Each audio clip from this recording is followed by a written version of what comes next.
Hello out there, and welcome to Beyond Avernus, the campaign that takes you beyond the published campaign, Descent into Avernus, and into Malbolge. I am DM Steve. Thank you for joining us. Say hello to the alleged five. Hello to the alleged five. Howdy ho. Hello, guys. We were in Malbolge. We're in Malbolge. Now, technically, it's pronounced Malbolge, but it's been, corrupted over the weeks to Malbolge. Corrupted is the correct word for that. Thank you. So, we've been off for a couple of weeks. Me personally has been off because, we had Valentine's Day and we had Super Bowl, which they told me it's the same for me because of Tom Brady, but I don't want to spend another 30 minutes talking about Tom Brady. That guy's consumed enough of my life. I want to move on to something more important. And that more important thing is Dungeons and Dragons. So I missed you guys.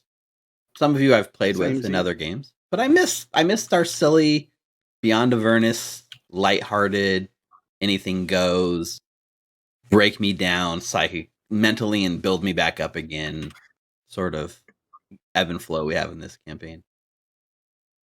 It's nice to be back. Anyone else suddenly a little more afraid of tonight's session after Steve listed off this list of awful adjectives? Well, it's a terrible place. We are, unfortunately, without Nina returning as Glasya, because she was here in our last two episodes. She was not able to make it to tonight, so you're going to be stuck with me as Glasya instead. All right, so who's going to make Tyler choke on his water? Steve. I'll try, but it's not going to be easy. That was the best. I need to go back and make a reaction gif of Tyler choking on his water. That was very fun. It was a good moment. Never seen Tyler so speechless before.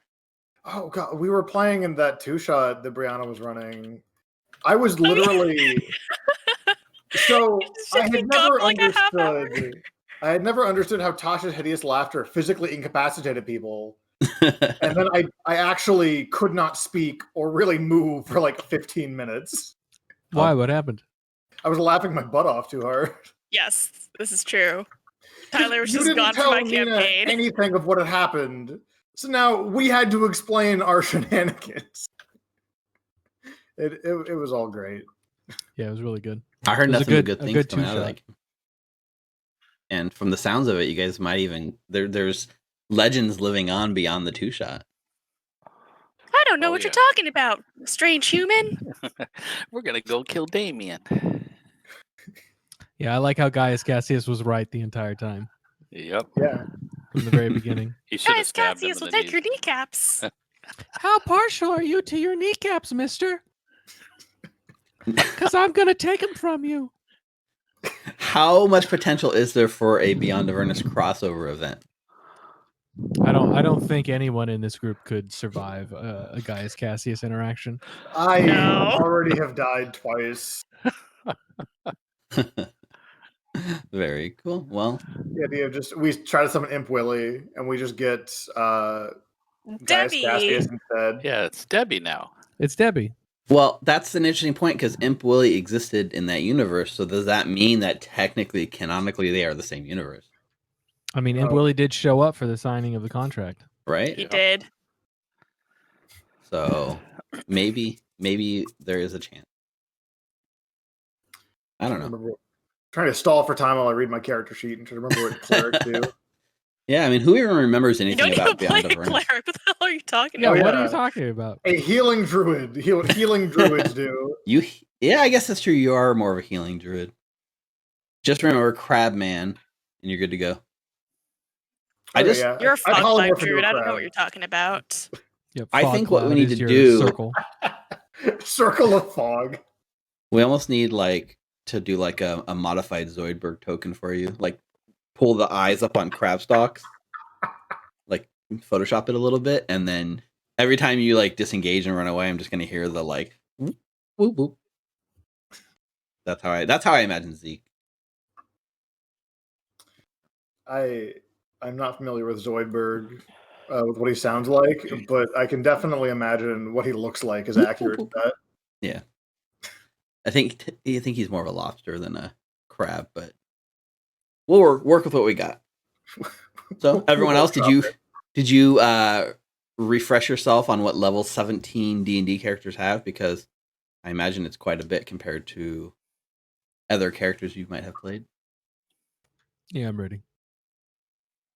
All right. Well, one other announcement that we have to make is that we are migrating our campaign from Roll20 to Foundry.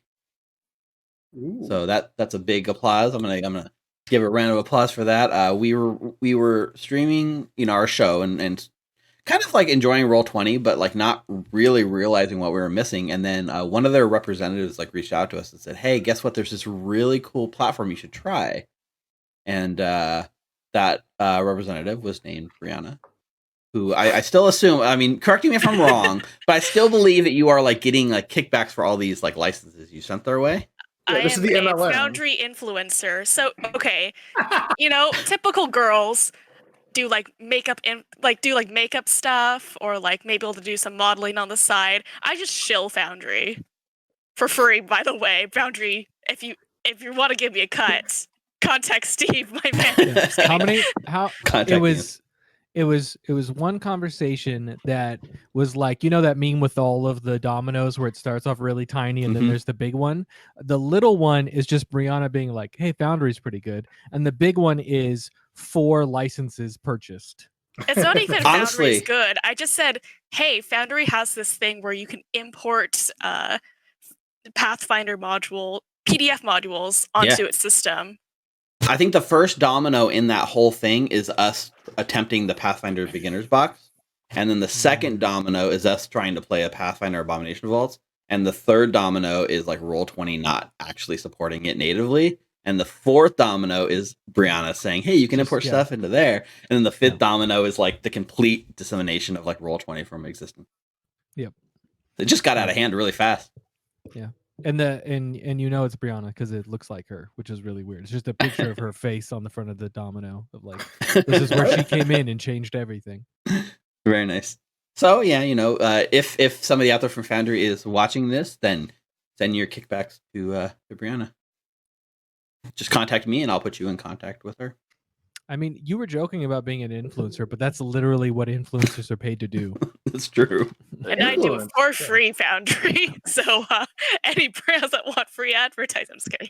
You're already being paid in exposure, Brianna. I feel like this is really greedy of you.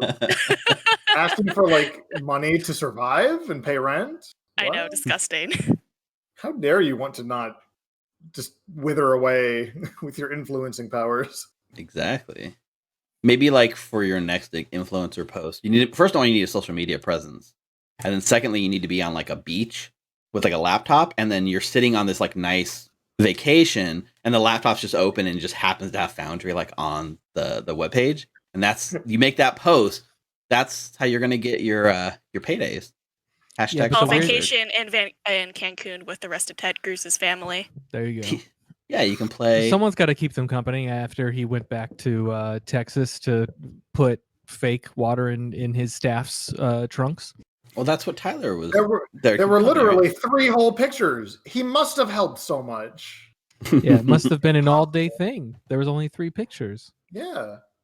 All the same time of day, all the same car. And people in those pictures not wearing masks, which was great. He had to get over back to his Foundry game, right? Ted Cruz didn't have time to like that's pass it to true. a Look, Rick knows about this. You can host it on a private server. You can do it from anywhere in the world. Tell me more.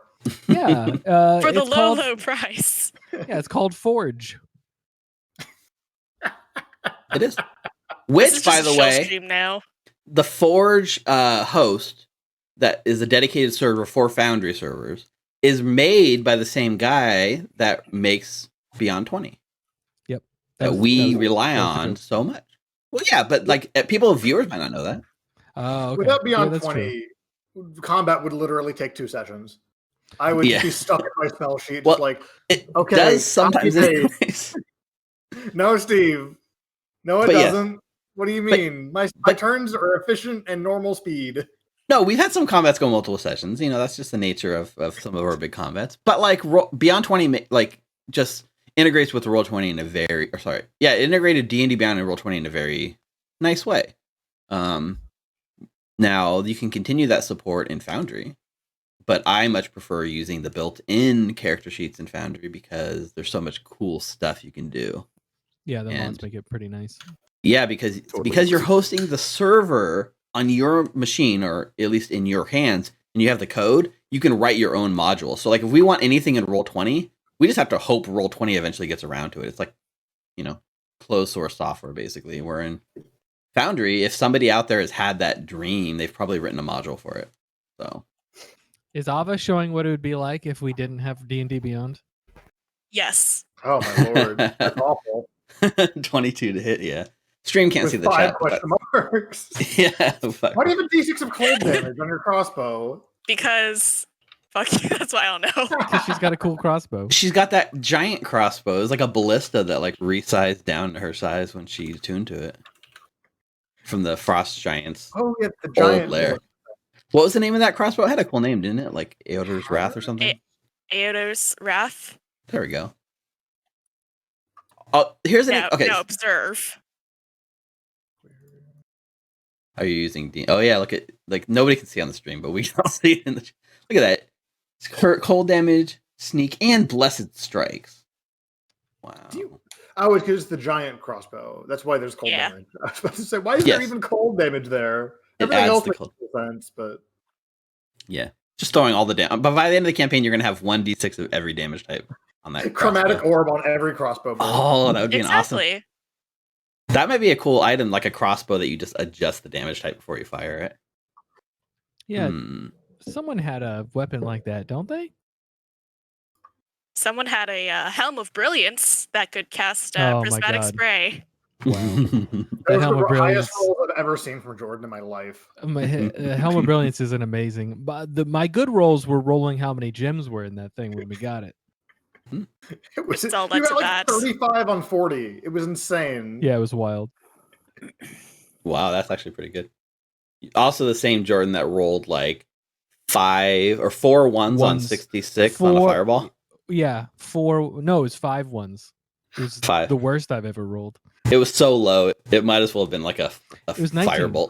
It was 19 points of fire. I could have done more damage with something else.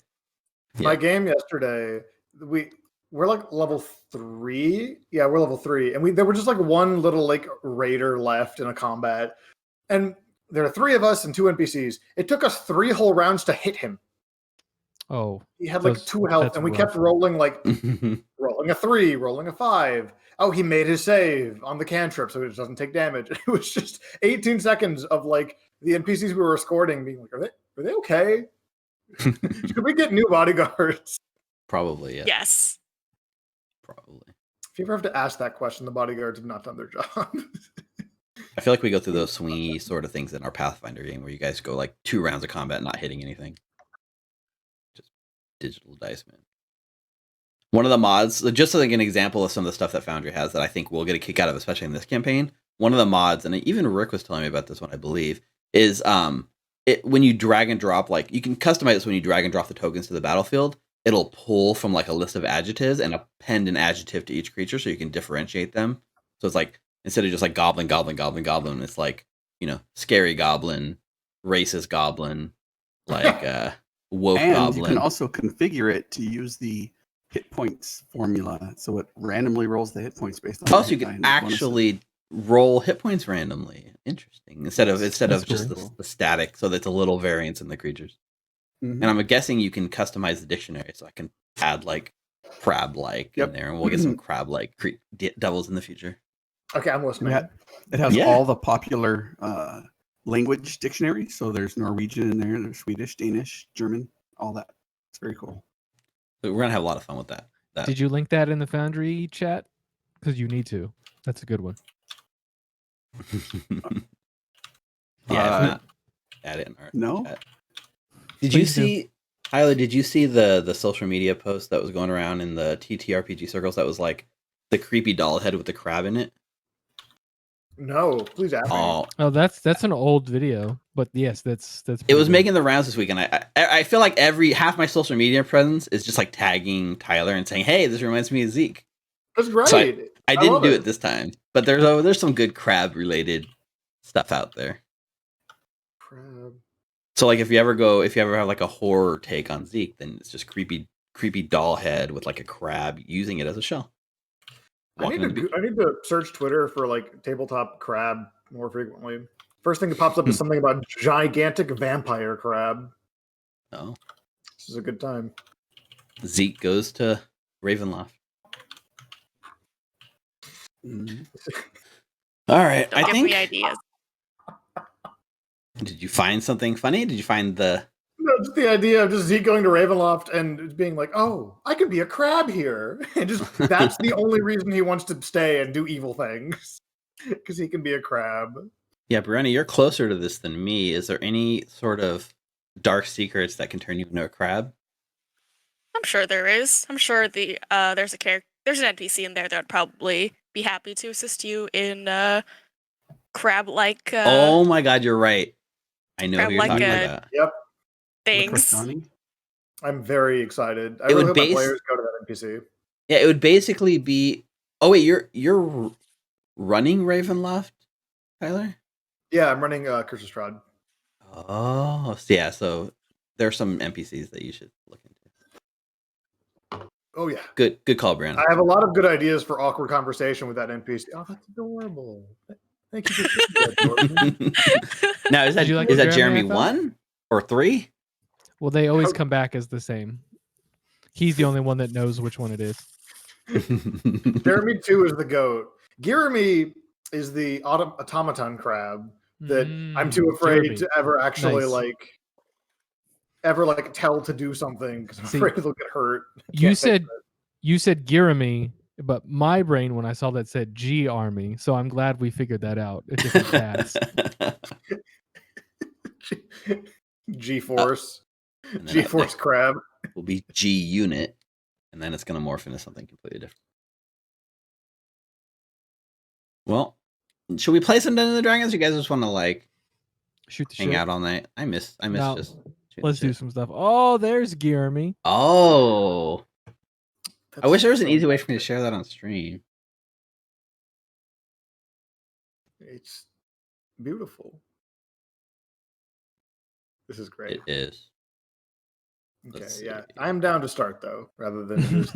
Well, no. As much as I love... Please keep sending me Jeremy and Crab and Jeremy and Crab pictures. Those are great. But... This is the fastest way I can get it on stream. So let me switch over into the game real quick. There is Jeremy. Cute. I'm gonna make a token of this, and it's gonna be something you guys have to fight now. It'll be like Jeremy's evil twin. And that's when Zeke will side with the enemy. That's what. Yeah, it wasn't literally signing my soul over to Satan. I don't remember how to pronounce it. Maybe when he takes your soul, you'll be a tiny imp controlling this giant mech crab. Steve. Okay, Steve. There's literally a magic item that does exactly that in the game. Yeah, and you made fun of me for asking for it. Because it weighs 500 pounds and needs a 20 investigation to even. You don't carry it. You just, I'm sure if you sold your soul again, you could get the user's manual. Yeah, right. You just gotta make one more soul, or you just make another Pacific Rim style mech, but instead of a beetle, it's a crab. You guys don't know this. 90% of the way there, I didn't even think to make that character a crab. That would have been so much better. You guys don't know, but Maladomni is all mech fights. That's all the whole layer is. Okay, after we save House Family, we're turning back. Wait, that's in the way. Hell yeah! Real steel. Let's go. Yeah, it's I think it was an '80s movie. What was it called? Rock and Jock. You guys ever see that movie, Rock and Jock? Am I going too deep on? No, I was born in the 90s. It might have been a '90s movie. Yeah. 90s. Yeah, check your age privilege, Steve. Jesus.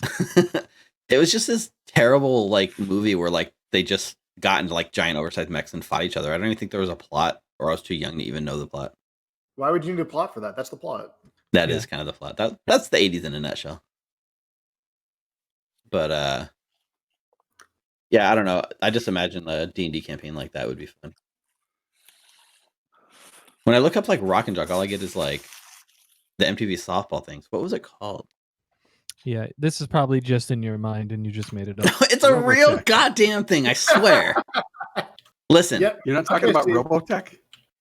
Not Robotech, because Robotech was a cool like game series, like Battletech and Robotech stuff. But there was an actual movie. I'm googling mech fighting movies of the 80s. Robot Jocks. Robot Jocks. So that's what I was talking about. What year did this come out? This came out in 1990. So, Brianna. Why did you link? I was born in the mid-90s. Yeah, you're not even close. The Wikipedia thing you linked. Oh, there's an extra backslash at the end. I added an extra backslash. Sorry. I thought it was fake. I thought it was legitimately not a thing. You thought I was just pulling your leg? I wasn't trying to gaslight you. I promise. No, yeah, there I fixed it. The Interesting thing? I was born in 1981, but I saw movies that came out in the 70s because things like VCRs existed.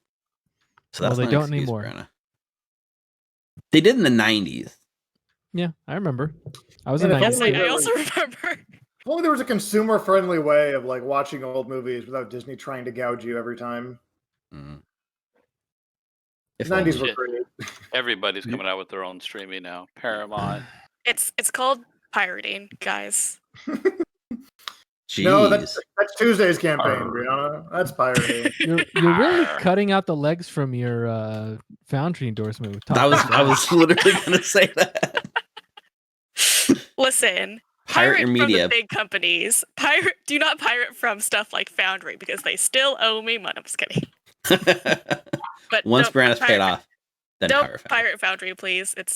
I believe it's like a really small team, so please support them.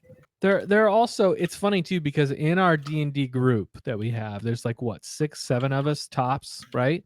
But we got 4 Foundry licenses from that, so that's a pretty good turnover rate. Yeah, not bad. Also, fingers crossed. I've heard through the grapevine that there may be an official Paizo licensing deal coming through to Foundry in the near future. So we could just buy the module straight from there and skip the middleman. Listen to Tyler being like, "What the hell is Paizo?" Yeah, never even heard of this before. Right. Wait, no, Tyler plays Pathfinder like a lot, just not 2E. Oh, that campaign's super dead. That Pathfinder campaign. But you did play a lot of Pathfinder in the past. We played like 4 sessions. Oh, never mind. Paizo, what's that? All right, well, let's play some actual Dungeons and Dragons, guys. But before we jump into tonight's session, let's roll our intro video to remind all the viewers at home and the DM a little bit what this campaign is all about. And then we'll hit the ground running when we come right back. So don't go anywhere. We'll see you as soon as these credits are done rolling. Take care.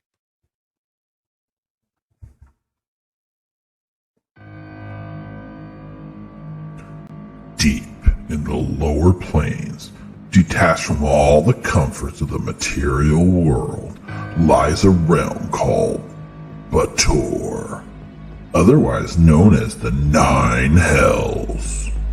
9 distinct layers make up this plane of existence, each ruled by a single lord which binds the layer under its willpower.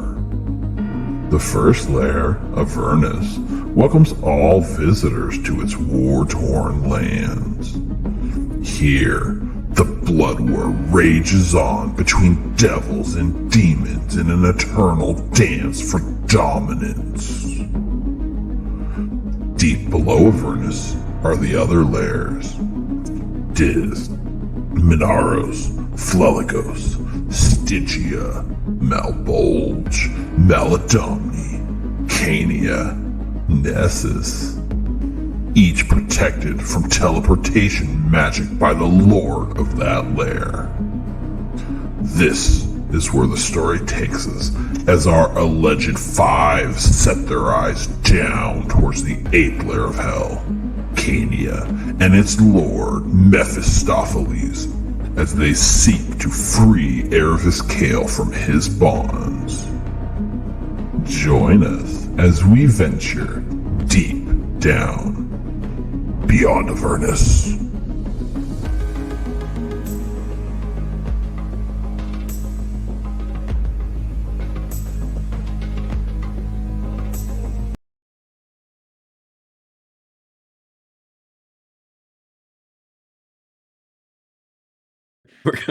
Welcome back. I hope that gets you as excited as we are. So we've managed in the little like few minutes we had to like, you know, the players caught me up on the campaign. The funny thing is like I didn't remember you guys last time. You actually broke Zeke and Ava of their contracts. I don't remember that happening, but you guys said it happened, so it must be true, right? Yeah. We're good to go now.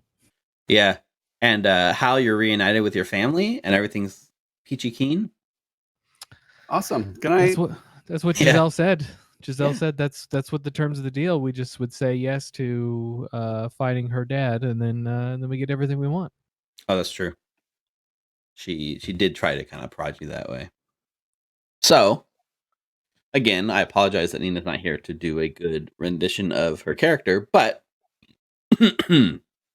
we return. So, like as we kind of fade in from like black and you know our opening credits roll, we see the wind forms of our entire alleged 5 returning to the Garden of Delights. And you guys kind of land on the like sort of like landing dock and then take a minute to transform from your wind forms back into your normal forms. So there's like this reception area, and Glasya is looking quite pleased and smug with herself.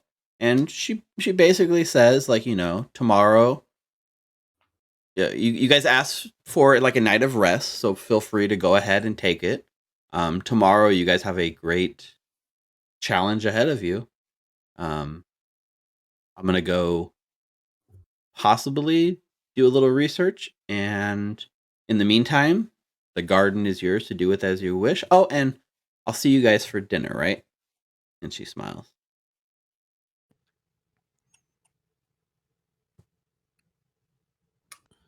It's like everyone's still turning. Who's gonna tell her?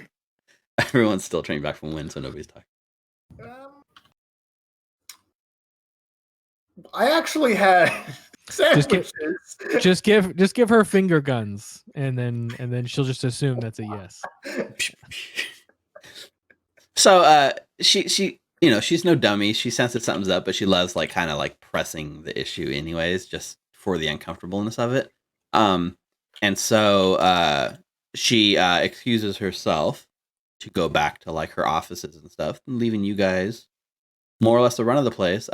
She has arranged for you guys to have your own sort of room set up. So they've set aside like basically like a private room for each of you. Not like one big room. I was gonna say, what are the dimensions we'll just set up? I'm sure the giant fortress won't totally unbalance this giant garden sitting on the top of one pole. I mean, if you'd like to like set up your fortress, like ask like arrange like special sort of permissions and stuff, then you know the garden is outdoors, right? So if you guys prefer, you can set up your fortress in the garden, and it wouldn't be an issue. That doesn't sound too bad, actually. Yeah, I feel like that's the best way to make sure we're secure. Okay. It's nice in here, but I don't trust it. Yep. So again, you have like you spend like the rest of the like afternoon, like people come by in the hour for you, like refreshing food, refreshing drinks, sort of like massages, foot rubs. You know, there's the like the babbling, the sort of pools are kind of made to look like naturally forming like babbling brooks. So it's actually running water. And if you go like inside, you can feel like the rocks at the bottom of the river, like under your feet. So it feels very natural. It's salt water. So it's very healthy for you and such. And overall, like, you know, it's just a sort of pleasurable experience, which is one you haven't come across very often in your stay here in the Hells. And, yeah, what would you guys like to do in the meantime? Like, this is the first time you guys have really had a chance to like stop, reflect to each other, like everything that's happened since you've gotten here, and maybe plan your next steps. Zeke, Yeah, what's up, Hal? are we having a Heroes Feast? Can I buy you a gem-encrusted bowl or chalice or whatever? Okay, I have the bowls. I'm gonna do that for dinner before we go to bed. I've never had a hero's feast. Does it consume the bowl the way some spells do, or do you get to keep it? Yeah, you have to eat a little bit of the bowl, so it does consume the bowl. In fact, yeah. It's partly gold, right? So it should be okay. You just pass it normally. You just see a hovering winged paladin with silver eyes just give you a blank stare because he knows you're both full of shit. That's a new way to describe panning for gold there. And then Marius hate points this. at Hal and says, "That was a funnier joke than what you two just tried to do." So yeah, I mean, you can't eat gold. You used to be a noble. You know this. I never. What? When people are going hungry in the streets of Baldur's Gate, I never thought it was a good idea that we eat gold flakes in our food. It seemed wasteful. Dramatic. But you literally ate gold. That was a thing that happens in Baldur's Gate. When you're a noble. My parents own gem mines, and we have a pretty successful gem cutting business. So, yes. Mine own most of the city, are one of the original founding fathers of the city, and control a sizable part of the underground black market and criminal dealings. So I think we both come from a place where we were more fortunate than others. Well, that's what did gold taste like?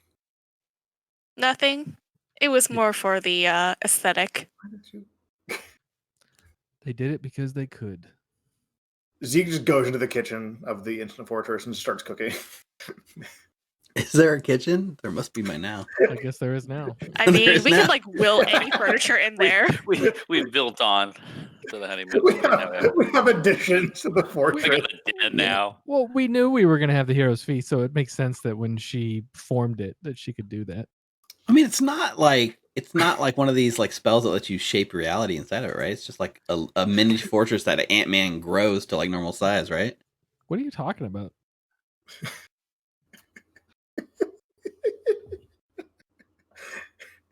Is it But a Dern's instant fortress or a regular instant fortress? I think it's Dern. Are they different? Darren's. One is copyrighted. The other one is not. That's the One- difference. That's true. One is in the SRD and one is in the player's handbook. Because Dern is a Greyhawk There we go. character. Most of these spells that are named after people are like Greyhawk copyright stuff, I think. Okay, so for the next 24 hours, the party is, well, after we eat the feast, cured of any disease and poisons, immune to poison and frighten, all wisdom saves with advantage, which is going to be great, and then get 16 extra max health. Very nice. Max health, right? Not Wow. just tip.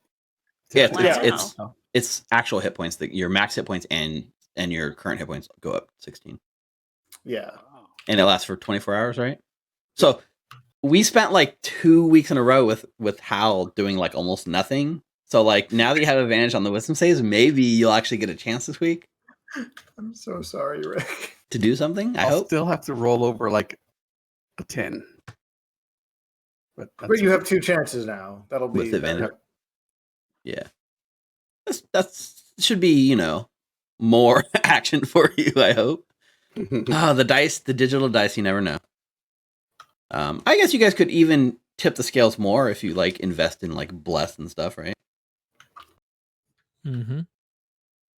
Is there? I feel like someone's looking at me and I don't like it. I don't have bless anymore. I think do. Ava. I feel like Ava does. Oh, Oh, Marius has does. Is bless even a druid thing, or is it just a cleric paladin? I don't think it's a druid thing. I'll double check real quick, but I'm. Yep, not a druid thing. So No gods or kings, only crabs.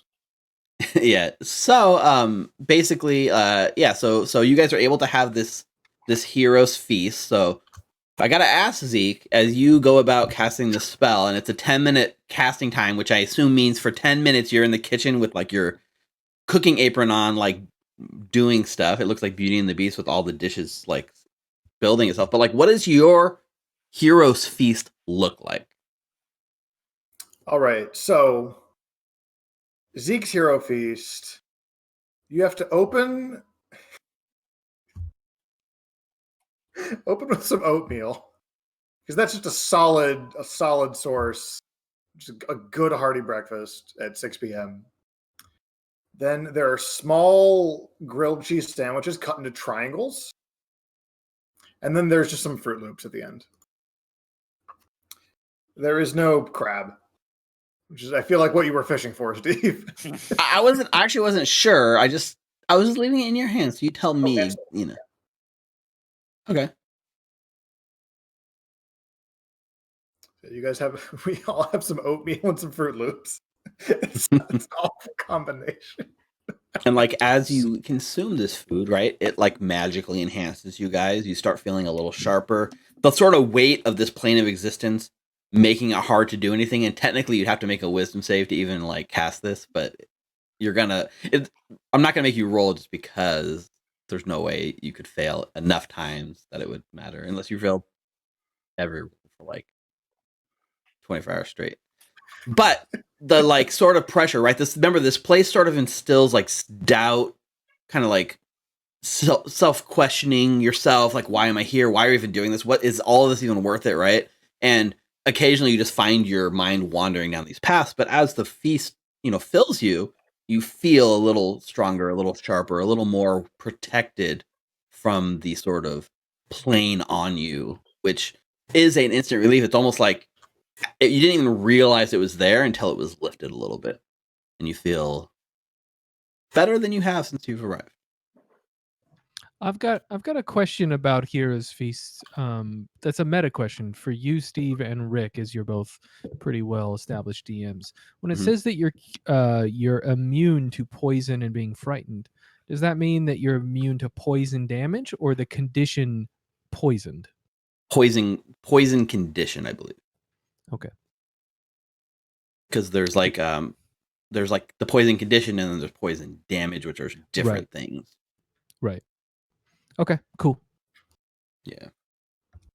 That is interesting. You are immune to poison and being frightened. I didn't even realize that was actually part of Heroes Feast. I knew about the advantage on the wisdom save. I didn't realize it was immune to all of that. That's pretty powerful. I mean, I guess that's why it costs 1,000 gold. So like, you've got this 1,000 gold gem encrusted bowl that like is consumed as you do this feast.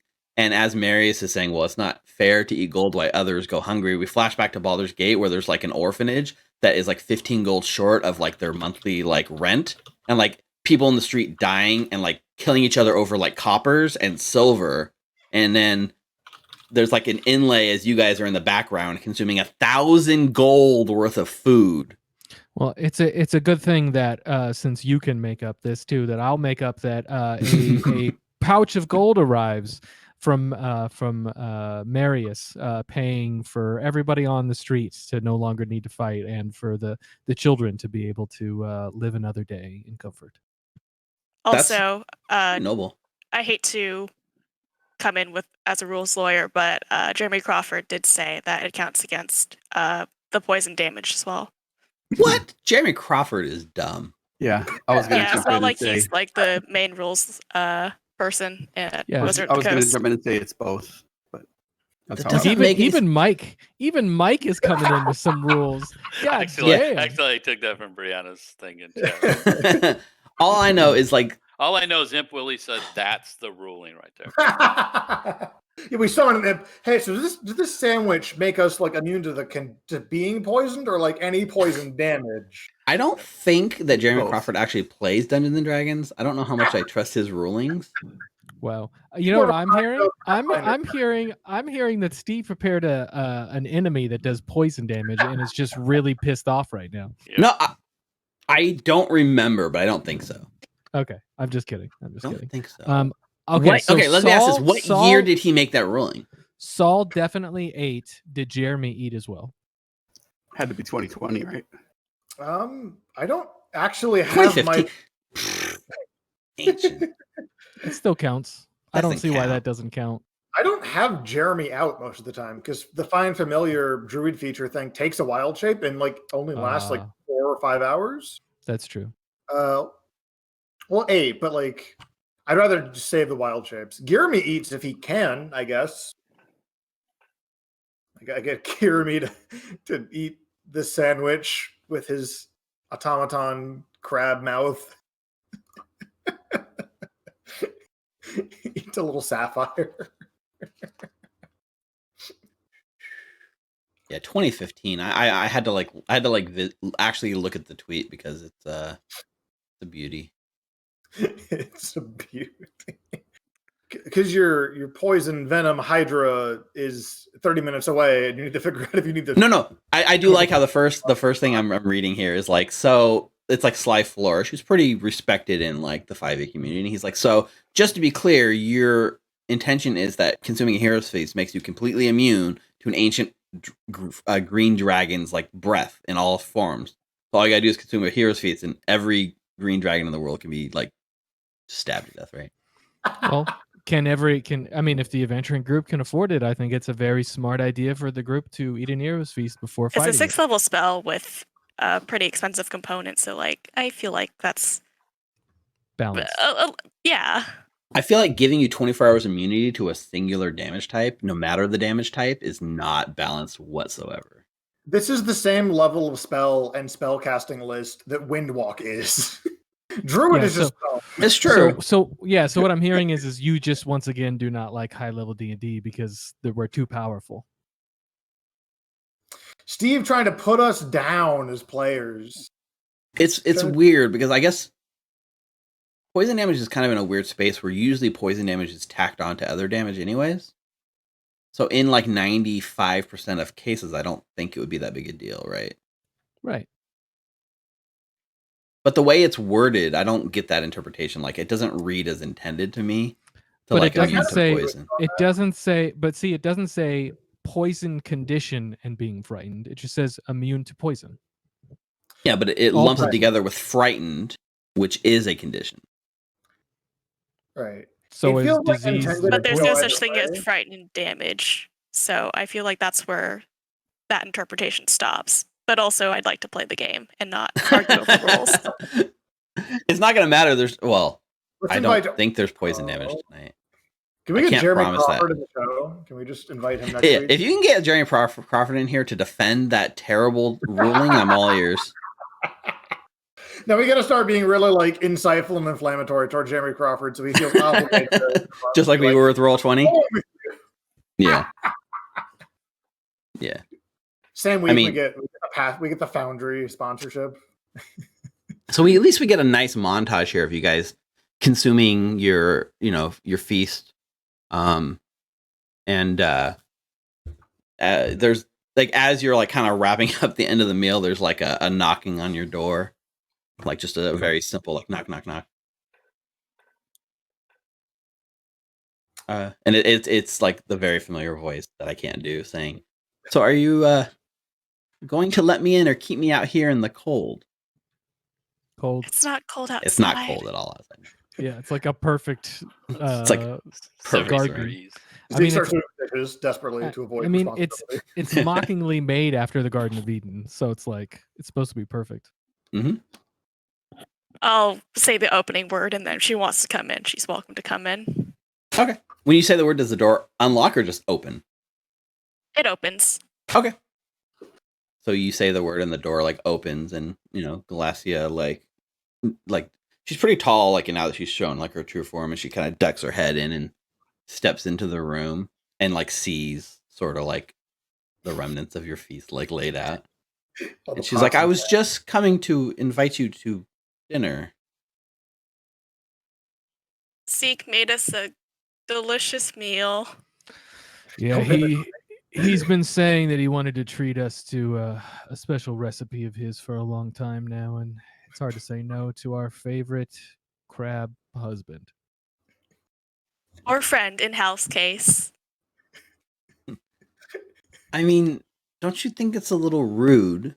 I bring you into my home. I provide you with any desires you could possibly want, and you Don't even invite me? You shut me out. I would have thought your mothers would have taught you better. Mine definitely didn't. My Very mom well. purposefully snubbed invitations to people she didn't like. But also, I'm not in charge of the guest list for this dinner. As we all look at the crab man. So like all the eyes. You're like rubbing. We're throwing You've been rubbing this plate for 5 minutes. Yeah. And so yeah, she's like, if you want to shut me out, it's fine. I don't take it personally. Too personally, at least. I just thought I would let you know. I've found this pit that was spoken of. We'll be ready to, well, you'll be ready to set out in the morning. And I'm forgetting the name of the pit off the top of my head, but it was the pit that you guys were supposed to go to. Pull it up. She said she was coming with us. I guess she just changed her mind. Well, 2 reasons. 1, you shut her out of the Heroes Feast, which I was actually on the fence about. And 2, Nina's not here, so I don't want to play an NPC all night. Can't find the pit. Yeah. I think I don't think of, but anyways, yeah, originally she was, but she feels, it almost seems like the fact that you guys shut her out, the fact that you guys are like kind of clearly doing the stuff behind her back shows the level of trust that you guys have for her, and she understands, but she's very like vindicative about it. That's And so understandable. And so she says, like, feel free, rest up. Is there can I have anyone sent up for any sort of entertainment? Anything else you require from us? It's not entertainment exactly, but is there anyone in this garden that sells swords?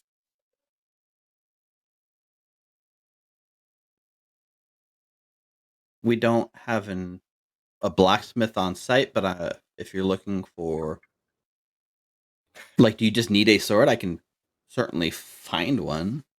I need 6, actually. 6 swords.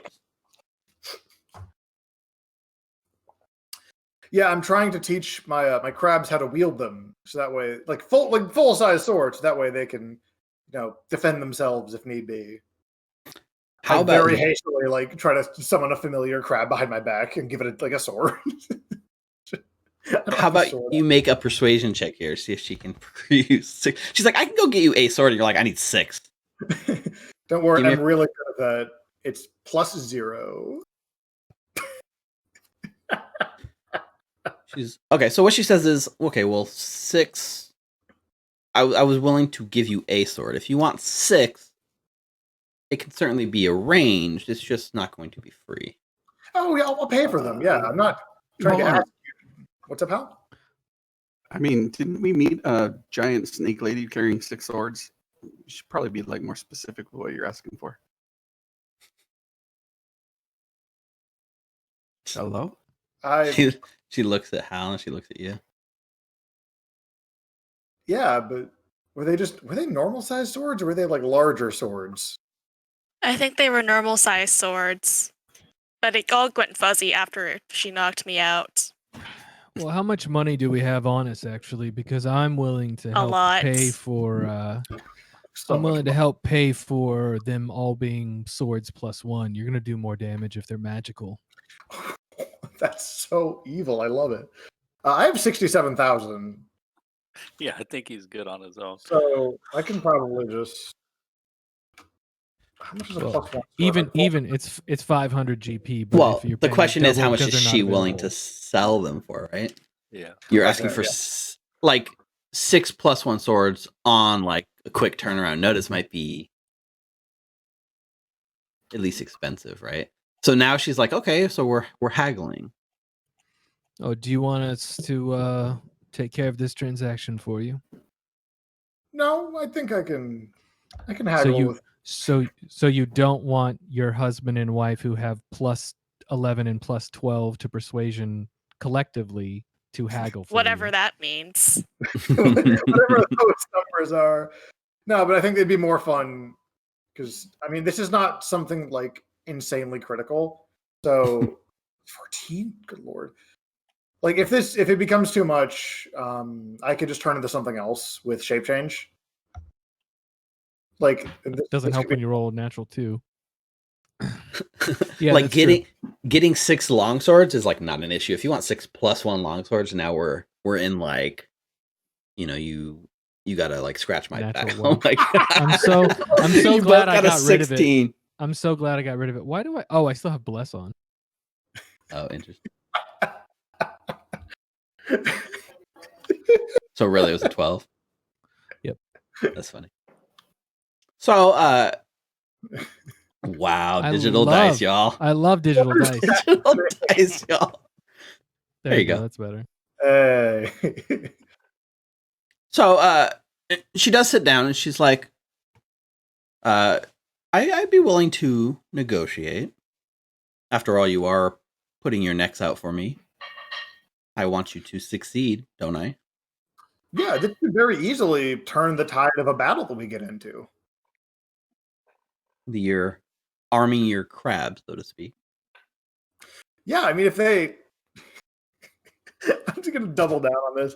Think about it. If you have 6 crabs with magical swords, they're not very strong, but there's a lot of them. They start, like, swarming. You can only attack so many crabs at once. Well, let's start with the base price. So, you need ASAP, and you needed what size are we talking? Like long swords, Like short swords, bastard swords. They were long swords, or were they short swords for the melee? The stab block uses long sword. Okay, so then long swords. Okay. The stupid lie, even more ridiculous. Well, let's start with the base price. I can get them to you in time for tomorrow at the low cost of 2,000 gold each. 2,000 gold each. And that's where we can start our haggling process, if you want to bring the price down a bit. All right. Let's see. For instance, you could have them for free, and even better items than this. We just need to come to a formal sort of deal. These swords aren't important enough for me to kind of get... I'm already tangled up in enough contracts, as it were. Well, that's part of my offer here. And she leans across the desk. I have entire law offices at my disposal. I have a knack for this sort of thing. Loopholes and the such. Did I ever tell you, or have you ever heard at least, of what made me so famous? No. The founding of the Coin Legion. Coin Legion. That sounds like a very strange law firm. Well, so many of these other devils and archdevils were so focused on combat and war, nobody thought to look at the monetary system of hell. I, on the other hand, have a fond interest in contract. And I won't bore you with the details, but I was able to legally start my own forging soul coin business, which led to me having a meteoric rise in power. So, if you have a contract that you might need out of, even if it's with somebody you think is smarter than me, I guarantee you he's not, I might be able to supplement or to supplant one contract, change the terms of your deal. We've already had this talk, but we understand. Like I said, 2,000 gold each. The swords are yours. Sign this contract. Let me take a look at yours. I appreciate the offer. I think I'll just go with the 2,000 gold price. So I'll get 12,000 gold and hand it on over to you. It's a little over my head. Explain. So I want to see this image of you like pulling out 12,000 gold from your pocket. Do you guys just have sacks and sacks of gold and like I think like the whole fortress, every corner is just stuffed with sacks of gold at this point, right? She walks into this fortress just 2,000 gold each. I just kind of walk over. She's sitting on a money bag full of gold. That's her chair, and she's like, "Yeah, okay, yeah. If you'd rather pay the 12,000 gold, then she's fine with that." Yep.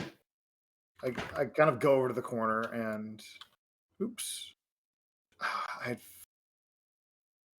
need to give up. How much gold is in platinum? There's 10 platinum to a gold, so 1,200 gold would be 100. So 12,000 would be 1,200 platinum. Okay, so I need 700 platinum gone. Yeah, each sack is 100 gold. That's very convenient. Okay, there we go. But Ava goes around at night and just steals one coin from each sack, so it's really 99 gold, but nobody knows. That's evil. Okay, so I will hand over the various chalices and insanely large bags. Yeah, there's no problem. Like hand wave, right? So you hand over the money. She doesn't take it, but she calls for some like imps to like haul it away into her vault, and she just says, "Give her until morning, and she'll have them on your doorstep." Okay. Rest if you're easy. interested in a little more gold, I forget if we've had this conversation. Do you know the whereabouts of Mahadi? Yes, that is true. You and Nina had this conversation a little bit, right? I could certainly track him down. I don't keep tabs on every rakshasa that my father employs, but it wouldn't be that hard to track one down.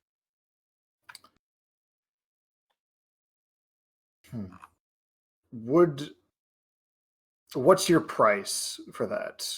I mean, how do you put a price on a soul? It's such a delicate thing. I take out a soul coin.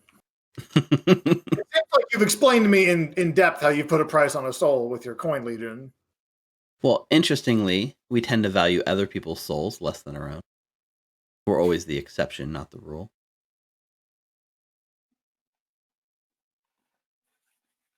How about... And she's like sizing you up. 10,000 gold. 10,000 gold.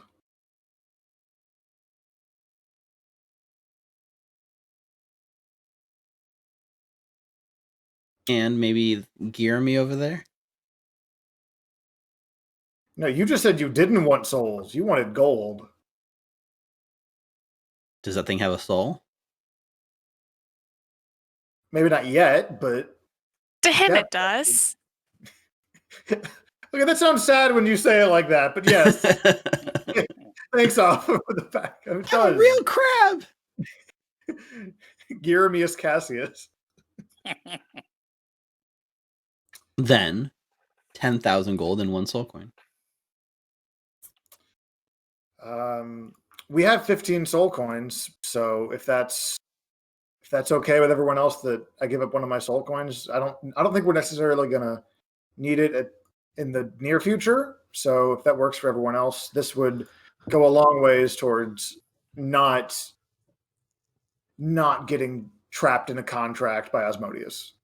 Marius, who's hovering, to the side, holds up a finger and says, "I'm mistaken here. I thought there was the whole conversation with you about," and he's motioning towards whatever her name is, and about helping everyone get out of their contracts if we help you take out your dear old dad.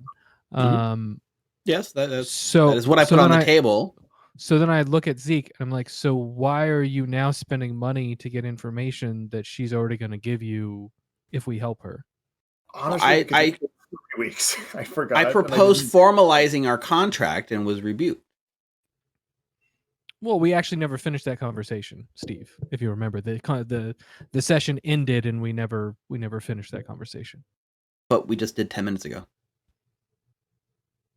When? I brought it up to Zeke, and I offered Zeke the ability to have switch out his contract with a new one for her.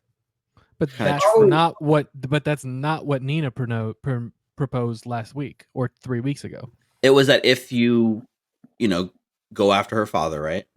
Yes, if we go after her father, she will help us nullify the contracts that are already in place. So signing a contract with her to solidify that is part of the process.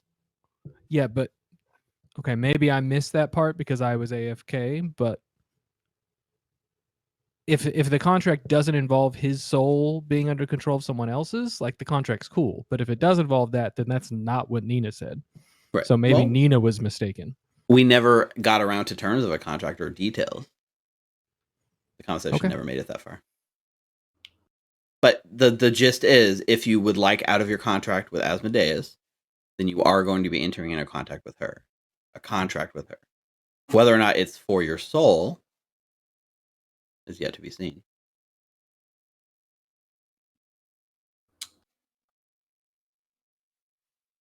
But in order for her to start looking at your contracts, in order to find you guys loophole out, she's going to need something binding you into her service.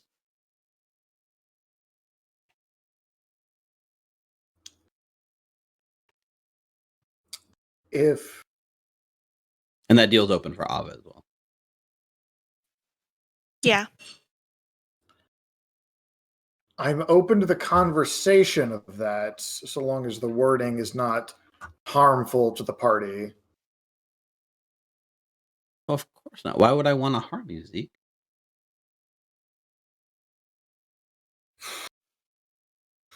I don't know. I'm very much out of my depth here.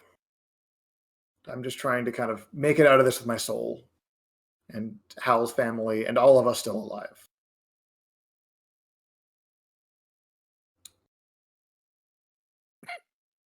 I mean, how hard can it be? Right? It's just a contract.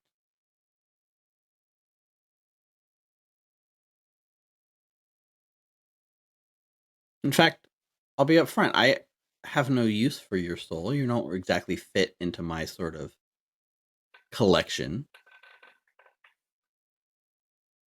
Care to specify what your collection looks like? Usually souls that are a bit more youthful, full of life, not drained of it. Well, then maybe you can just give us a straight up answer.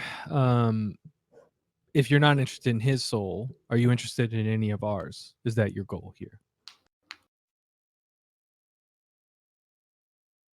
She there's like a slight towel that she curls out the side of her mouth, and she's like, some of you would fit in nicely here.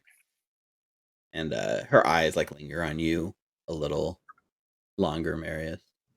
And then I look over I look over at Zeke, and then I try and get him to look at me, and when he does, I say, so just a reminder, since we're all bound in matrimony, that she can hide a stipulation in a contract that maybe doesn't take your soul, but one of your spouses.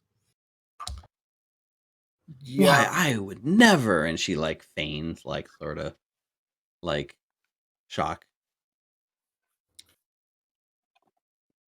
I think the I'm gold. Good. Go ahead. No, good. I think the gold and the soul coin is more expensive, but it's also much safer because she is much better at this than we are. Yeah, no.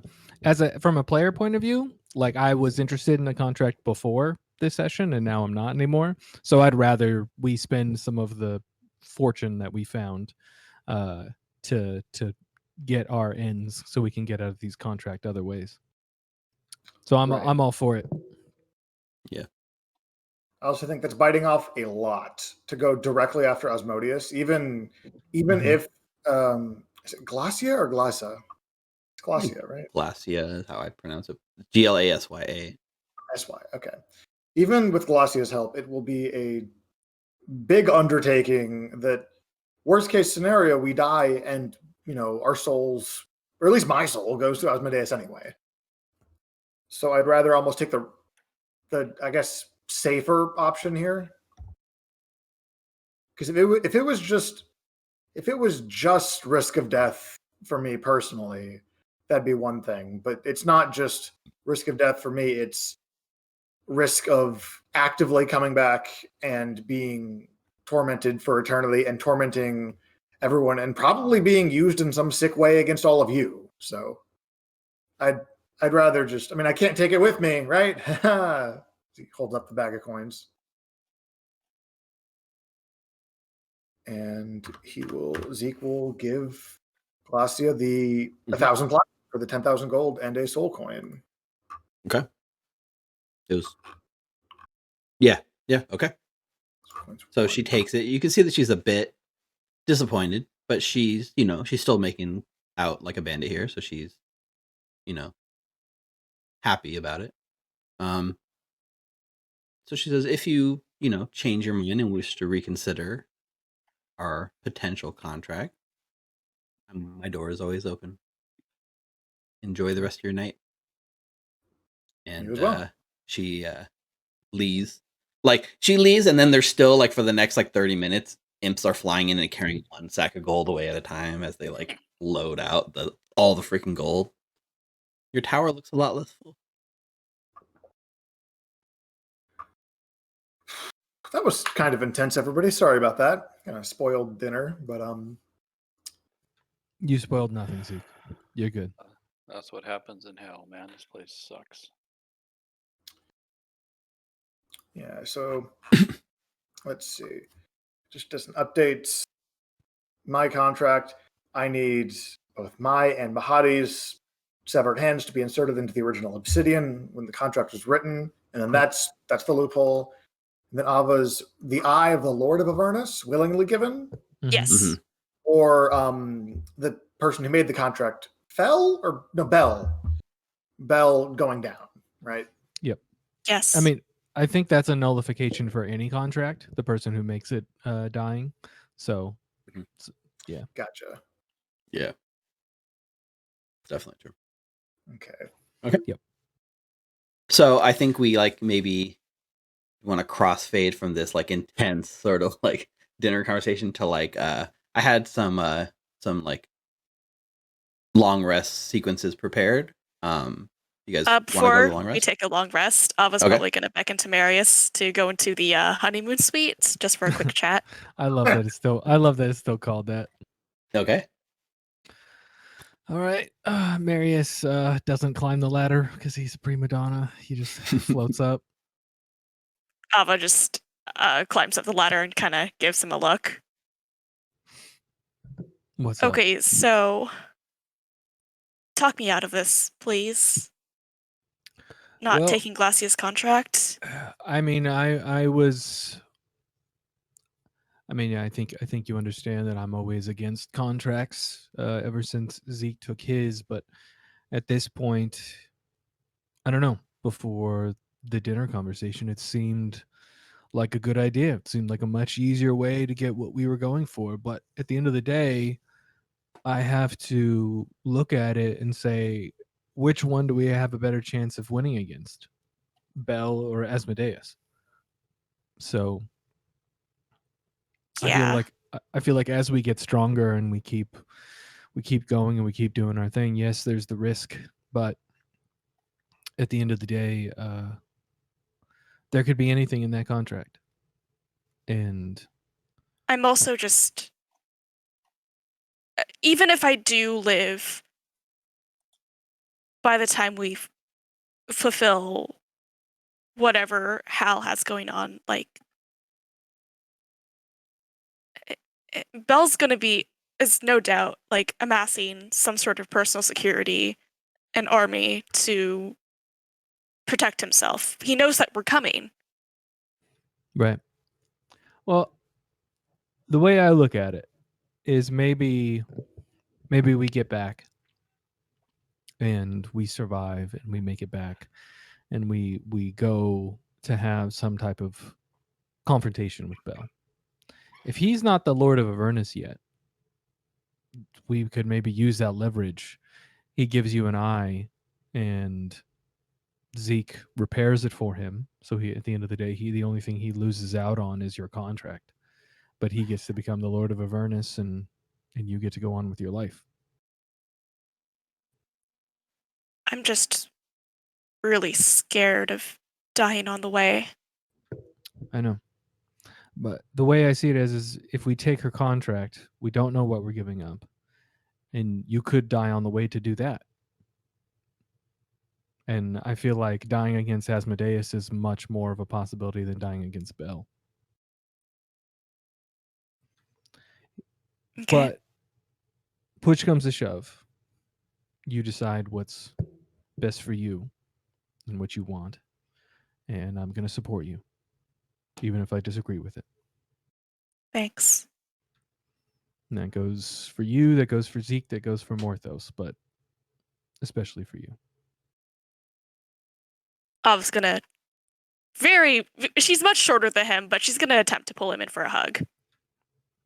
Yep. He's also floating on the ground, so, it's a little awkward. Well, he comes down and he picks her up, and now they're both floating in the hug.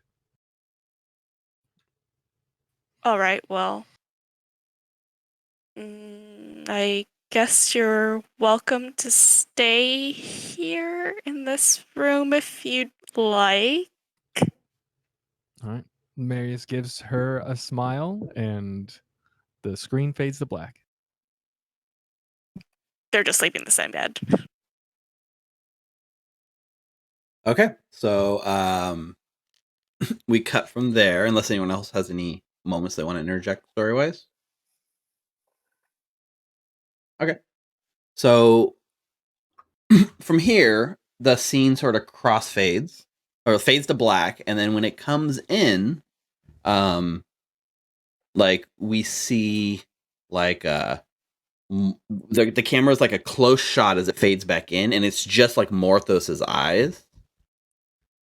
And then it pulls back just a little bit, and you can see that he's like lying in bed, and his eyes are getting like heavy, and he's starting to sort of drift off to sleep. And as Morthos, as you lie,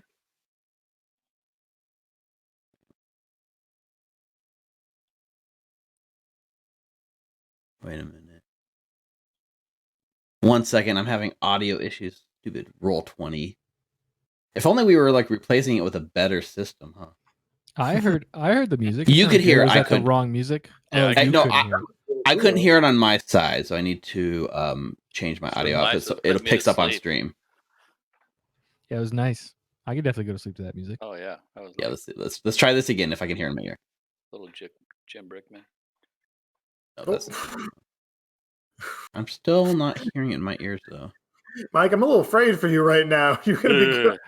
Sorry, that one I played was the wrong sure that song. music's not supposed to be going in the honeymoon suite right now? What was it? Just heavy sax? Just the sweetest heavy saxophone you've ever heard in your life? Or sex? What? Wow. Both? Heavy? No.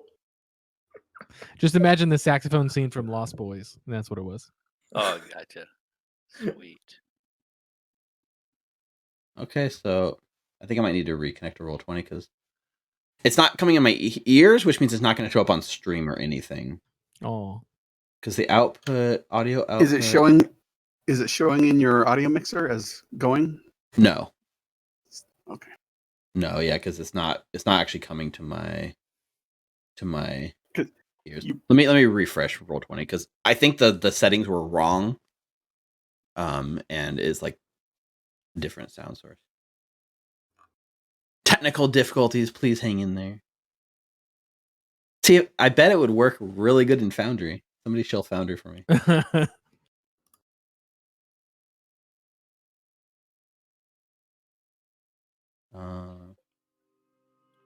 Okay, I got it. Problem solved. And it was good streaming music, wasn't it? Rewind and then slowly bring us back in, Steve. Yeah, Yep. there we go. Fade from black.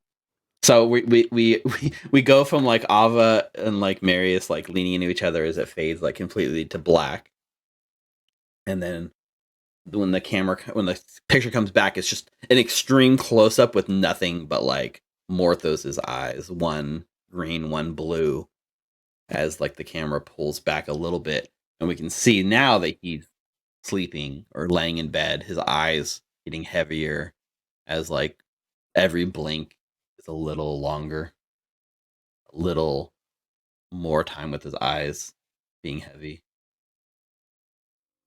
And Morthos, as you lie in your comfortable bed, drifting into a much needed rest, you find yourself wandering a familiar forest, the Lurkwood. Though the night is serene, with the moon reflecting off the babbling brook you stalk beside, you are not at peace. You are on the hunt. The sense of urgency is deep within you, and though you can't remember what it is you're hunting, the determination is there. Up ahead, a unicorn races through the woods. You do your best to keep up, but it's hard. Only your intimate knowledge of these woods helps give you the edge you need to keep up. Slowly, you begin to realize the forest you are in has changed. It's not quite the Lurkwood, it's different. A strange forest of vines seems to have overtaken the trees. The vines lash out at you, opening wounds across your skin, craving your blood. You can feel a strange presence in them, an unsatiated anger just beneath the surface that seems to fill all the plants of this forest. And deeper in the vines, something large, shadowy, hunting you. Your instinct kicks in as you run further into the forest. The vines get closer, beginning to reach out to slow you down.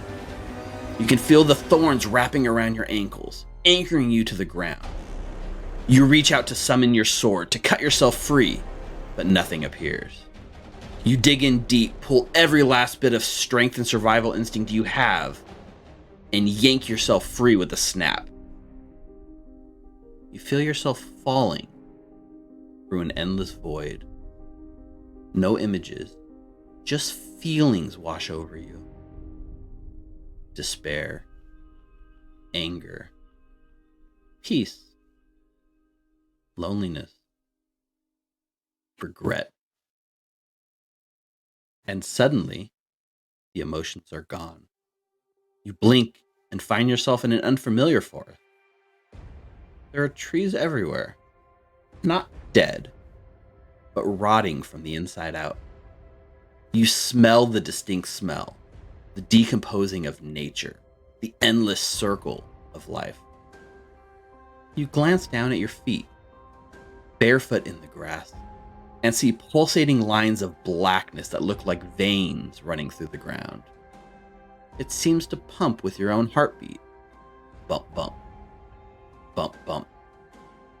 You look up and see a towering tree. All around this tree is a horrible swamp, but something about this tree is beautiful. Not its branches, no. It looks like it's been cut back quite a bit. Not its leaves, no. It hangs bare, like a skeleton stripped clean of the flesh. But it's ancient, familiar somehow. It calls to you. No, that's not right. It cries to you, begs at you. Help me, Morthos. Help me. And then, if you want to respond, this would be your chance, Morthos. What do you need help with? The entire forest begins to sway around you. The creature hunting you in the shadows has returned. The heartbeat grows louder. Bump, bump, bump, bump. Help me, Morthos! Help me! The voice cries more desperate. You run towards it, but no matter how fast you can run, it just drifts further away. Bump, bump. Bump, bump. It catches you. Dives on you from the shadows. Your vision goes dark, the pain immeasurable. You again feel yourself falling. The smack of cold stone on your face hits you hard. A searing pain across your cheek. A slight sense of dizziness. And then the realization that you're awake, lying on the floor of your room. Shadows seem to recede from around the room as your vision comes back. The loud throbbing of the heart fades away with them. You feel yourself sweating. The voice in your mind haunts you. Help me, Morthos.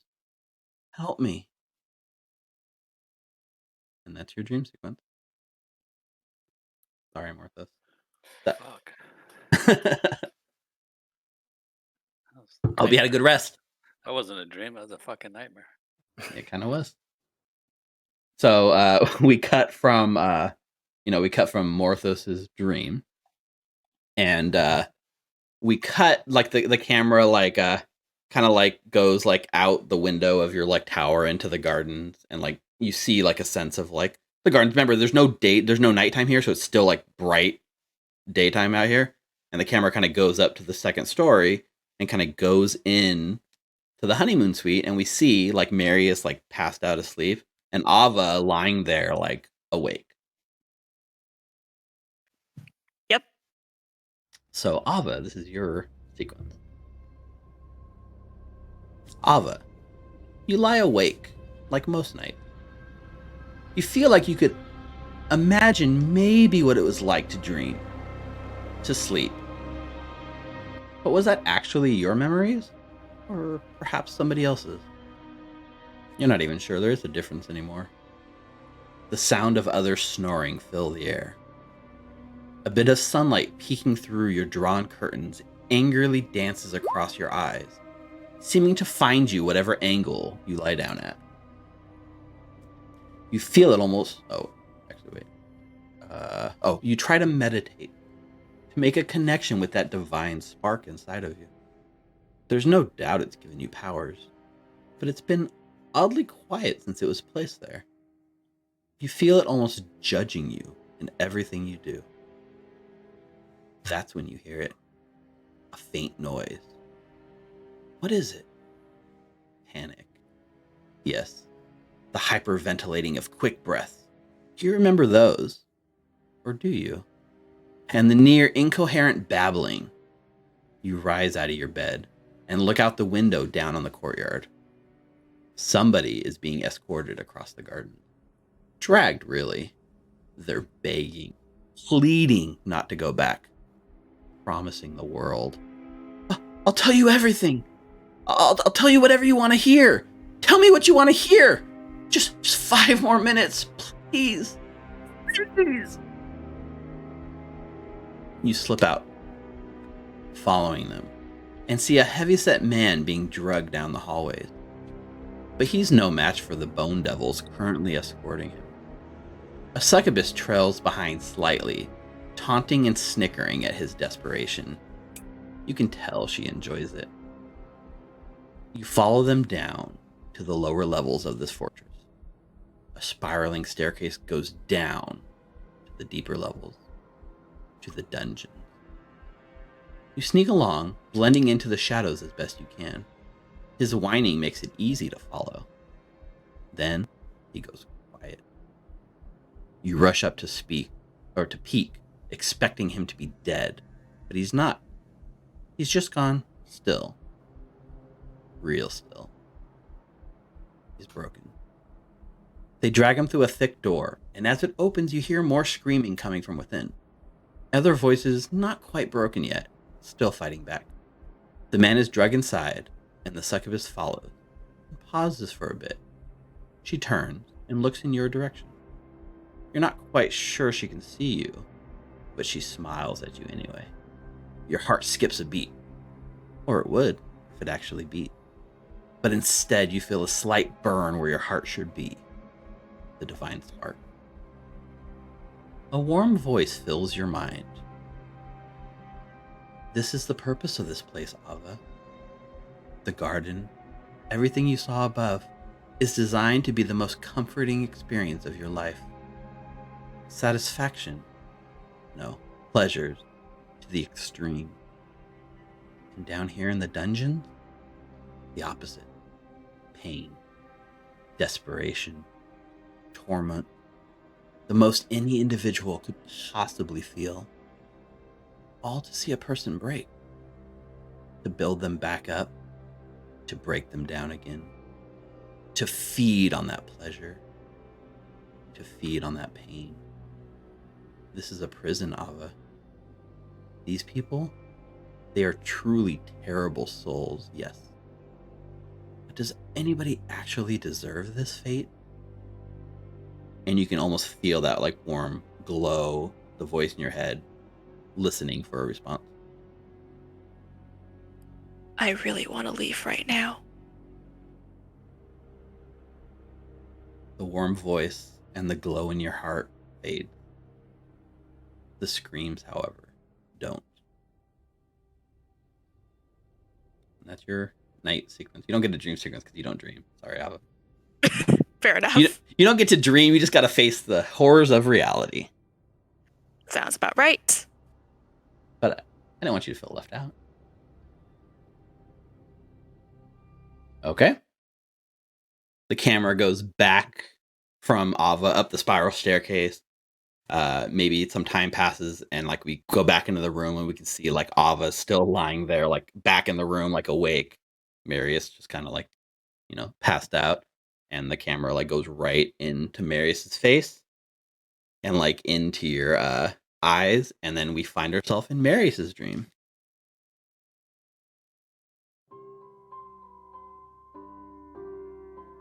Marius, you find yourself in a panic. Entirely unprepared, your parents chastising you for not being ready. They will be here for the party any minute. Why are you naked? You glance down, realizing that you're naked. You bolt back to your room, past the dining hall. A Pegasus sits at the table, rolling its eyes as you dart past. A baby silver dragon fiddles with some bread and butter, trying to figure out how to use the tools. You race up the staircase towards your bedroom. As you run, one of the steps gives way and your foot falls through. You feel a thud as you kick something.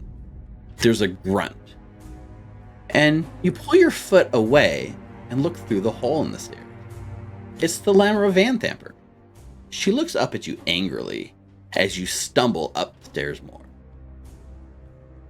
You open your door and see Garrick going through your clothes.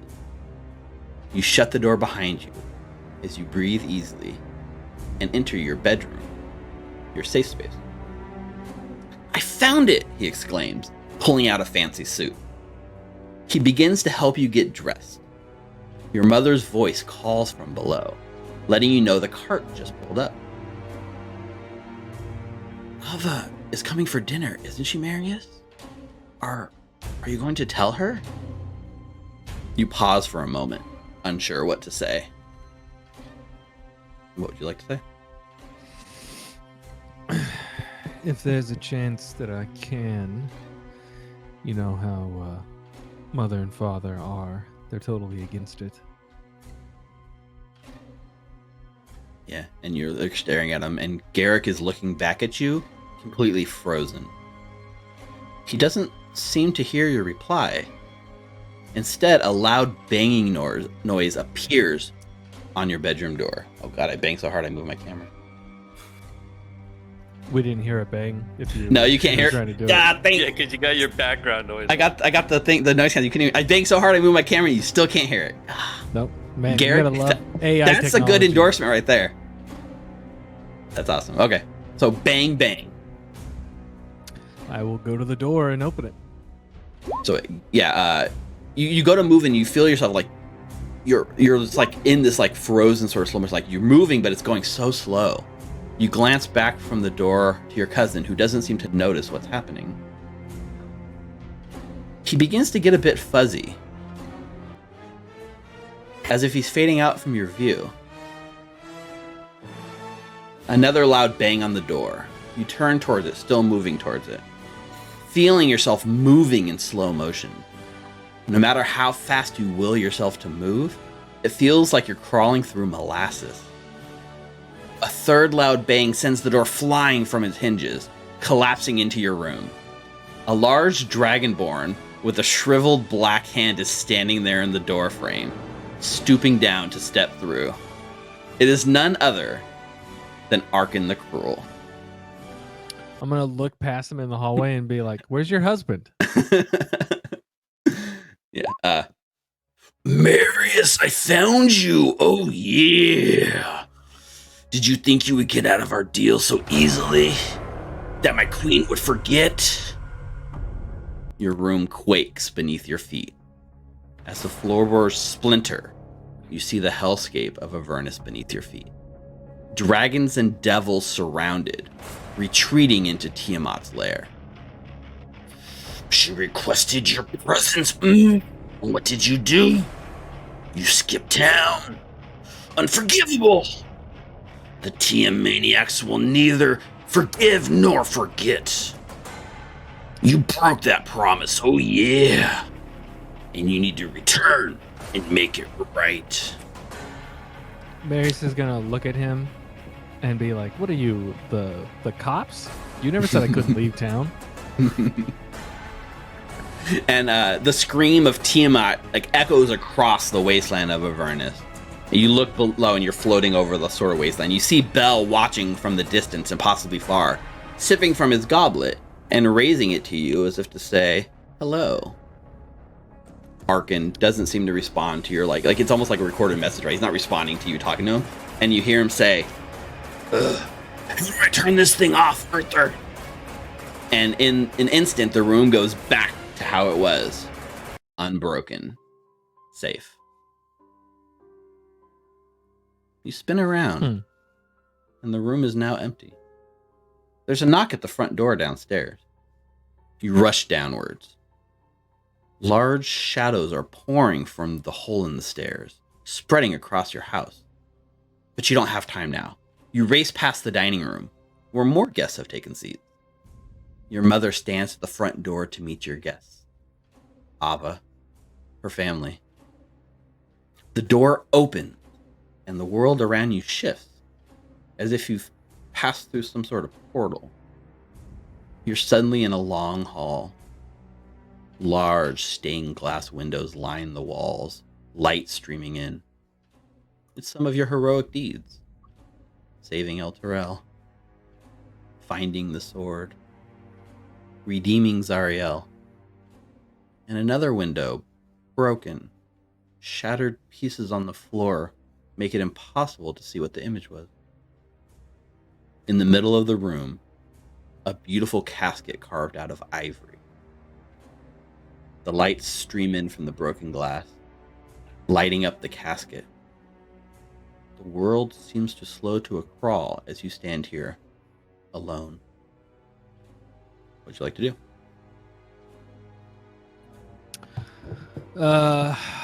First of all, I'm gonna look at my hands and feet. Am I pre-night school? And that's night with a K. Or am I mid-night school, pre-paladin school? You look at your hands in this moment. They look weathered, worn, scarred. You see your feet down below, hovering just a few inches off the ground. Okay. Your large angelic wings keeping you in the air. Well, I figure I already know what's going to be in the coffin, so I'll go through it. Not like a man with wings should be. What are you talking about? So you move towards the casket, everything seemingly in slow motion. You find yourself gliding, realizing you're not walking but flying. You reach down to the casket to open it up. You wake up in a cold sweat, shooting up in your bed. You are breathing heavily, trying to catch your breath.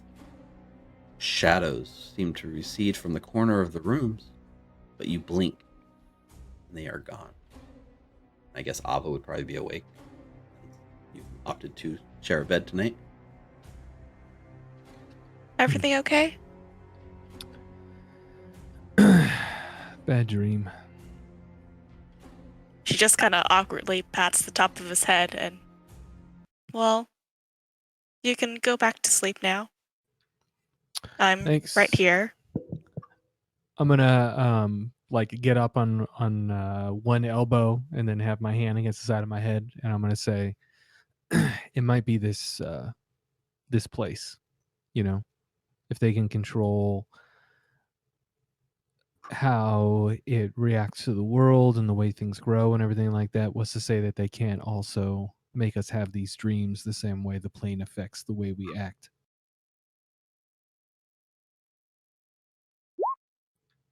Might just be Maybe. this place. Well, if it makes a difference, I really want to leave this place as soon as possible. Me too. And then he goes to lay back down, and he's like trying to figure out how to like lay on a comfy bed with his wings. Like, do they go out to the side? Is one of them like hitting Ava in the face when he's asleep? Like, the way puppies like kick their feet when he's asleep, like his wings, are they like randomly billowing? You'd have to be like a stomach sleeper, right? Yeah, I'd have to, right? So unless you sleep like a bird, just like bring the wings in and like scrunch up like in a nest. Here's the thing: I have a hover speed, so who's to say that I don't just hover while I sleep, right? Just off the bed. What's wrong, Tyler? So you're like hovering over the bed, sleeping, and the blankets are with you. So like Ava's under the covers, like being hovered 4 feet off of her or something like that. Yeah, that's kind of a good image. You only screwed up one part of that whole story, Steve. What part was that? The Pegasus. Morthos was naked riding in on the Pegasus. No, that's what would have changed it into a weird dream to a nightmare.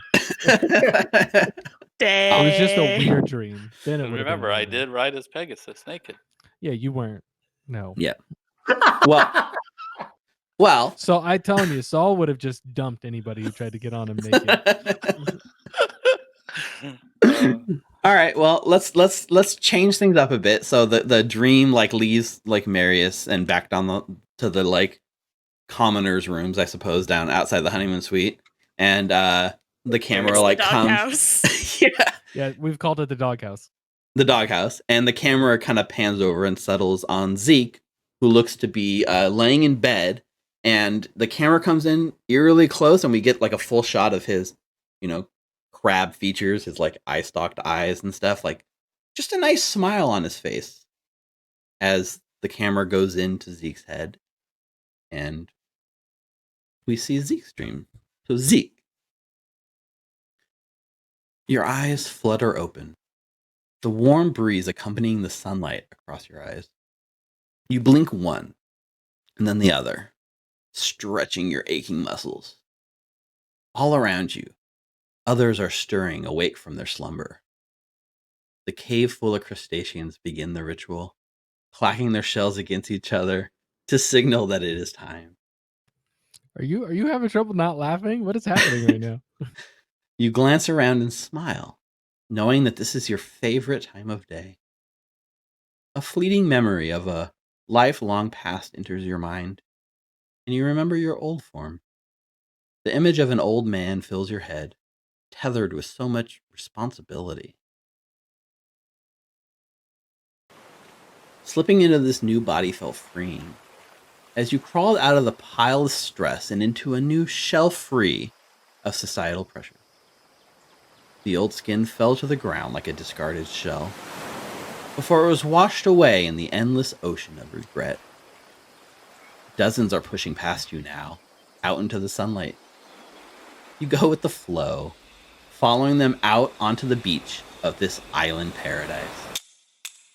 The rhythm is picking up, the clacking of the crabs in sync with one another.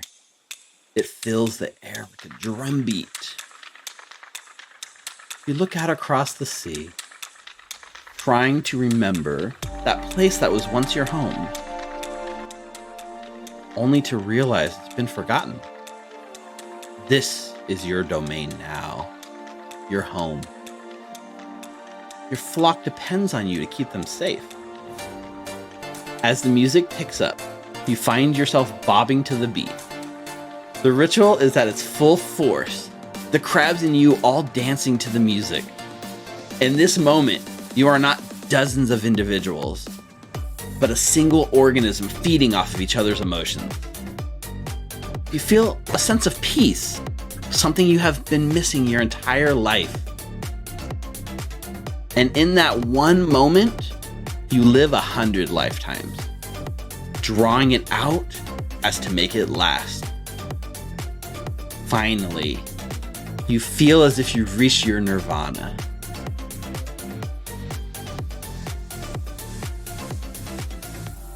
Then abruptly, you open your eyes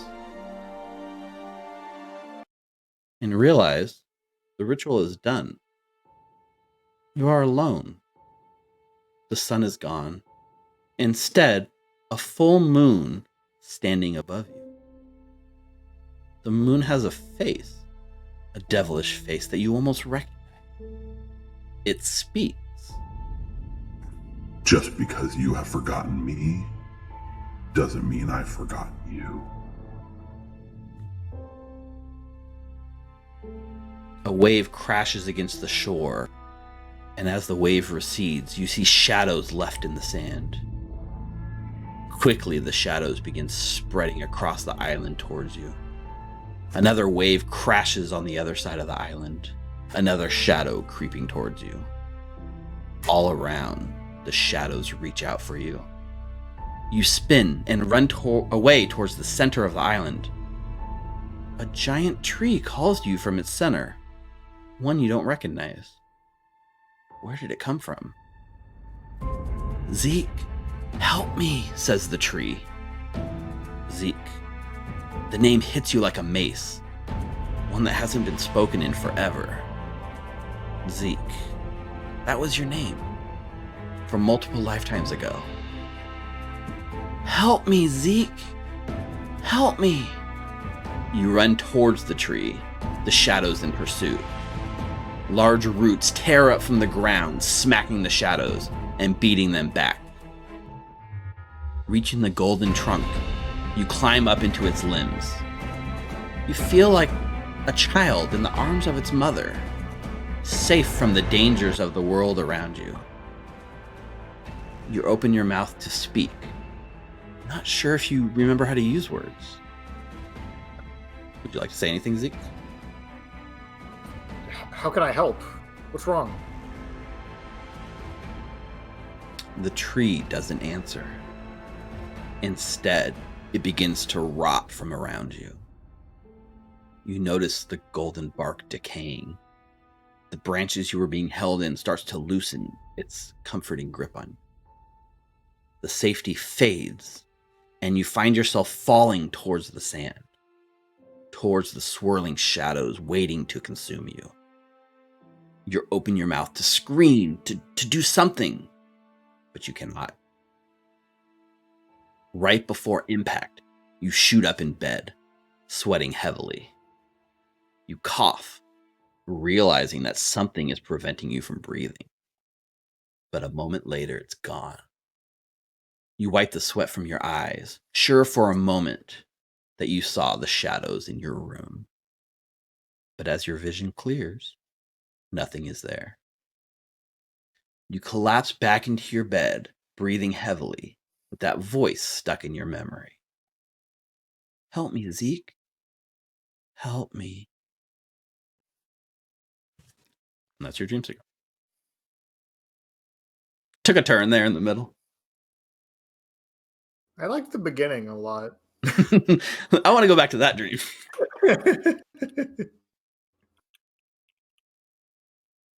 All right, so sorry, Wait. Hal, you don't get a dream, Hal. Wait, yeah, there's Hal, Oh, and then good. there's Hal doesn't there's dream Saul. because he's. Oh God, I I didn't was remember in for Saul. everybody's dream. I didn't remember Saul. Okay, yeah, Hal. Unfortunately, Hal doesn't dream. Hal However- doesn't dream. Is that the No, first elves time we've don't- learned that? He's an elf. He Oh, he's a trances. trance. He trances. I forgot. Sorry, Hal, you don't- I keep forgetting Hal's an elf. Yeah, sorry. Well, Hal, you don't dream because you're an elf, but I was in Hal. everybody else's dream. Hallandar, as you concentrate on your meditation in an attempt to enter the trance-like state, you find a sense of restlessness within you that has been growing the more time you spend in Bator. You concentrate, trying to push out the thoughts and focus inward on your soul. Eventually, after a while, you find yourself in your dreamlike trance. Your hundreds of years of memories, all stored here, filed away like some library. The scene around you wavers, and you find yourself at the bottom of a large tower of books. You realize it's Candlekeep, and this is a memory. Up above, monks file books away. You glance down towards a picture of your wife. But before you can see it, or reach out to grab it, a hooded monk snatches it up. Don't worry, we will handle this with proper care, the disembodied voice says. Would you like to say anything, Hal? No. I'll just keep staring at the monks as they flitter around the room. Okay. Keeping close eye. The monk that took the picture of your wife, he begins to move away at you at an alarming speed. You go to follow, but it seems to stay one step ahead no matter how fast you go. It throws open the door, rushing from the tower, and you see rows upon rows of shelves. Books filled with your memories. You see a shelf dedicated to archery, and as your hand reaches out and touches one, you flash back to your earliest memories with a bow. Hold your breath still, says the voice. You remember him as your first teacher. Draw the arrow back. Steady your breath. Don't blink. Visualize the shot. Your vision is blurry though, making it hard to see. You squeeze your eyes together, pushing the water out of him as it runs down your cheek. They open, and you see a small rabbit leashed to a stake, nibbling on a beet. I don't want to kill him. He's my friend, you find yourself speaking. Your teacher lashes out at you with his mind, inflicting a searing pain that runs down your spine. It takes every ounce of energy not to release the arrow. No, he is your prey. You were given an order. Do it. The teacher speaks not harshly or angrily, just matter-of-factly. You feel the sense of shame rush into your brain. Your pet you've cared for, lived with, loved for the last year. How could you? The searing pain hits again. I believe in you, Hallandar. You can pass this test. You are the best student I have ever had. Don't throw it away for a beast. Through teary eyes, you can see your friend looking back at you with its large black eyes. It can sense something is wrong. You feel a sense of excitement, of thrill, of shame, of pride, all swelling through you at once as the fingers slip from the arrow, sending it through the air. You gasp, the book falling to the floor from your touch. This memory was so long ago. You glance down the row, seeing hundreds others like this. The entirety of knowledge that made you as deadly as you are with a bow. Your eyes dart up, seeing the monk move towards an area marked family. He glances back, his hood falling off, as you see no humanoid face beneath it, but instead some sort of shadow creature. It has no mouth, no features, and yet you can feel it grin as it moves through the heavy door, which slams shut with a loud echo in the library. You sound like you wanted to say something, Rick? Nope, just crying. You move towards the door, but as you get closer, it begins to writhe in shadows. The entire building somehow becomes shielded from your view, swirling shadows dancing around it. You fight to take a step closer, but the shadows spread out towards you. They restrain you by the wrists, the ankles, even wrapping around your neck. you are lifted off your feet, floating in the library of your memories. No, you have not yet completed your mission. Until then, these memories are locked away from you. Except one. The shadow creeps up from your neck, prying your mouth open and forcing itself down your throat.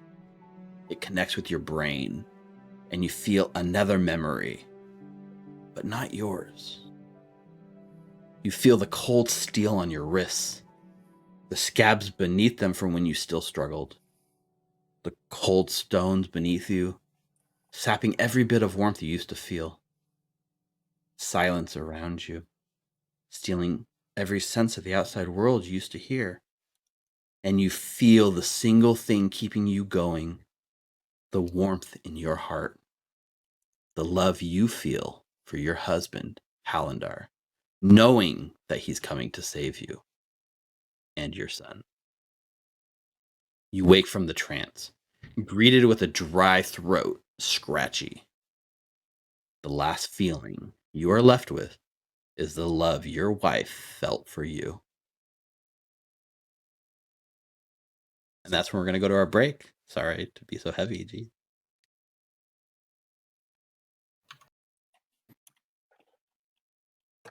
It's been a while since we did sort of like dream check-ins, and I wanted to, revisit them and give you guys some, reflections or at least interpretations that I have and some dreams that you guys are feeling. So Yeah. it's pretty intense. Let's decompress from that. Take a break. Let's take a 15-minute break. I'm gonna grab some dinner because I haven't eaten. I got it sitting in front of me, but I haven't eaten. So at 8:20, we'll come back and we'll continue on this very depressing episode of Beyond Avernus. See you guys early. From the righteous fire. Come, brothers and sisters, we'll give you everything you need. Come, brothers and sisters, we're scattering the Savior's seed. Welcome back, everyone. I hope you guys marinated in those dream sequences. I had a lot of fun writing them and thinking about your characters. And one thing I was really excited for personally was like leading into the first half of the session, Zeke was very much like talking about like shirking responsibility and stuff like that and trying to anything to have responsibility. Like you even specifically called that out. And that was something I had written into your character, your dream sequence, like that shedding of all responsibility completely. So I guess I hit some of the right notes for Zeke's mentality. Yeah, that was cool. So I was excited about that. What's that? It's cool how it lined up like that. Yeah. Yeah. So I guess, I'm in tune with your characters a little bit. And then for Marius, I was able to go back to some of your backstory stuff and pull in elements of characters we haven't seen in a while that Zeke probably never even met. Nope. Yeah. Zeke was watching with the popcorn, just like, oh, this is good. Who's this kid? Yeah, who's Garrett? Oh, man. Hold on. What's his name? It's nice to see that Garrett got revived. Yeah. Or why? Yeah. I mean, my 3 retainers that you never met, Tyler, were Danet the Quick, Julius, and Garrick Willimarius the 14th of Wesley, who's my second cousin, and now the heir to the Tiller turn. Nope. What the hell was my last name? No, it was Tiller turn. Yeah, because Tiller I remember turn. like 3 million times you were like, turn Tiller. Yeah, saying it the wrong way. The Tiller turn household, where I used to be the heir. Not anymore, though. That's such a silly last name, Tiller turn. Yeah. Garrick Willimarius the 14th of Wesley. Now, Tillerturn was one of the names they gave in the book as an option for family, right? Because didn't you, Ava, try to come in as Ava Tillerturn? Yes. No, it was actually the opposite. We both came in as Linackers. Yes, that was it. You both picked the same random last name, and that would have made for a very different story when you guys find out now that you are actually sibling. even offered like, hey, we can just be like cousins or something, and then George's like, no. Yeah, I was like, yeah, no, that doesn't work. I'm gonna pick a different family because I already knew at the time that I was like, no, that doesn't work because the only reason Marius would ever be okay with watching someone get murdered if he was shocked that his high school crush just showed up out of nowhere and murdered someone in front of him. Because otherwise he would have turned that person in. There's no way Marius would have been cool with a murderer going free. You're just sitting there sipping your tea, I wonder what Ava's been up to since high school, and then she pops out of the shadows and murders someone in front of you. Yeah. Allegedly. It's Allegedly. Yeah, allegedly, dude. What are you talking about? Hey, What, that's what I Tyler? do in high school. How's he doing? Like, oh, he's breaking into people's mail and transferring it to them for a Yeah. living. No, Huh. the way I like to imagine it is like Marius is having this conversation with this shitty merchant dude, like trying to talk to him. He just got back after being gone from his errantry for 2 years, and like he's just talking to this guy, and all of a sudden a knife blade appears out of the front of his chest, and Marius is like all ready to pull his sword, and then over the corner he sees Ava's face, and he's like, "What?" Your life got turned upside down. Yeah, seriously. Very He'd like cool. to take a minute, just sit right there. And that's what he did, and then he got beaten half to death in the holding cells. That's true. Ava had a much different experience in jail. That was fun too. Just played cards with the cards. Yeah. So if you guys are okay with it, do you guys want to fast forward to some action I mean, do I need to make a wisdom save?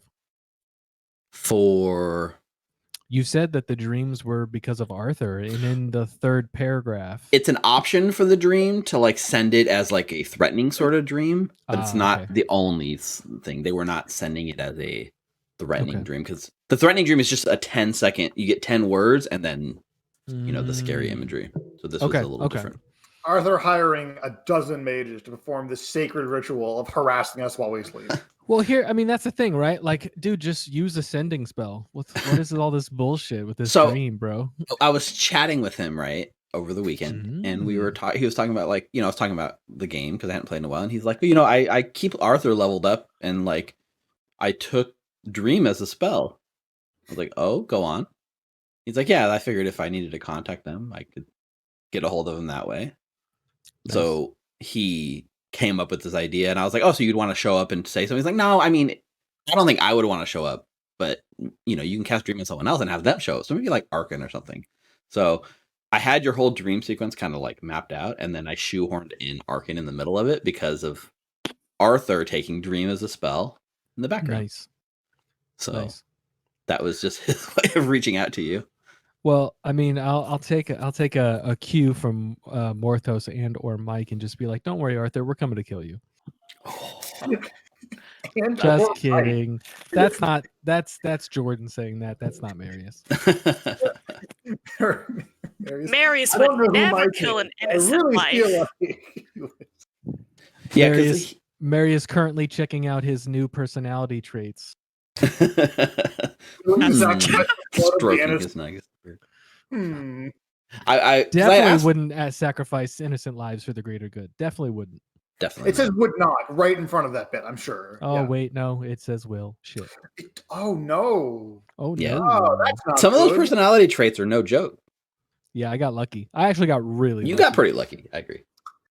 Yeah, because I was talking to them and I was like, like, what do you think you want to say? It was like, well, the last thing I know is that we sent a message to the Ledger 5, said, hey, come here, we got to talk, and then they skipped town. So I was like, yeah, I guess that is true. That's probably exactly what happened from their point of view. Well, who are you, the man? We also never responded to Zariel's dinner summons. Like, this is a thing for our group. Oh yeah, totally. That was back when I was dangling many different like baits in front of you to see which one you guys took, and No, we're very single-minded in our approach. What were you saying, Tyler? I had forgotten about the dinner summons entirely. I remember actively thinking, like, I could detect poison and disease, and then you couldn't poison us at the dinner. or according to Jeremy Crawford, just do a hero's feast. Yeah, that's why Hero's Feast is a great spell and hasn't been changed in 5 years. That's true. I was really turning gears, about like, hey, how would we do a dinner with Zariel? Because I thought that would have been a really interesting dynamic to try to play out.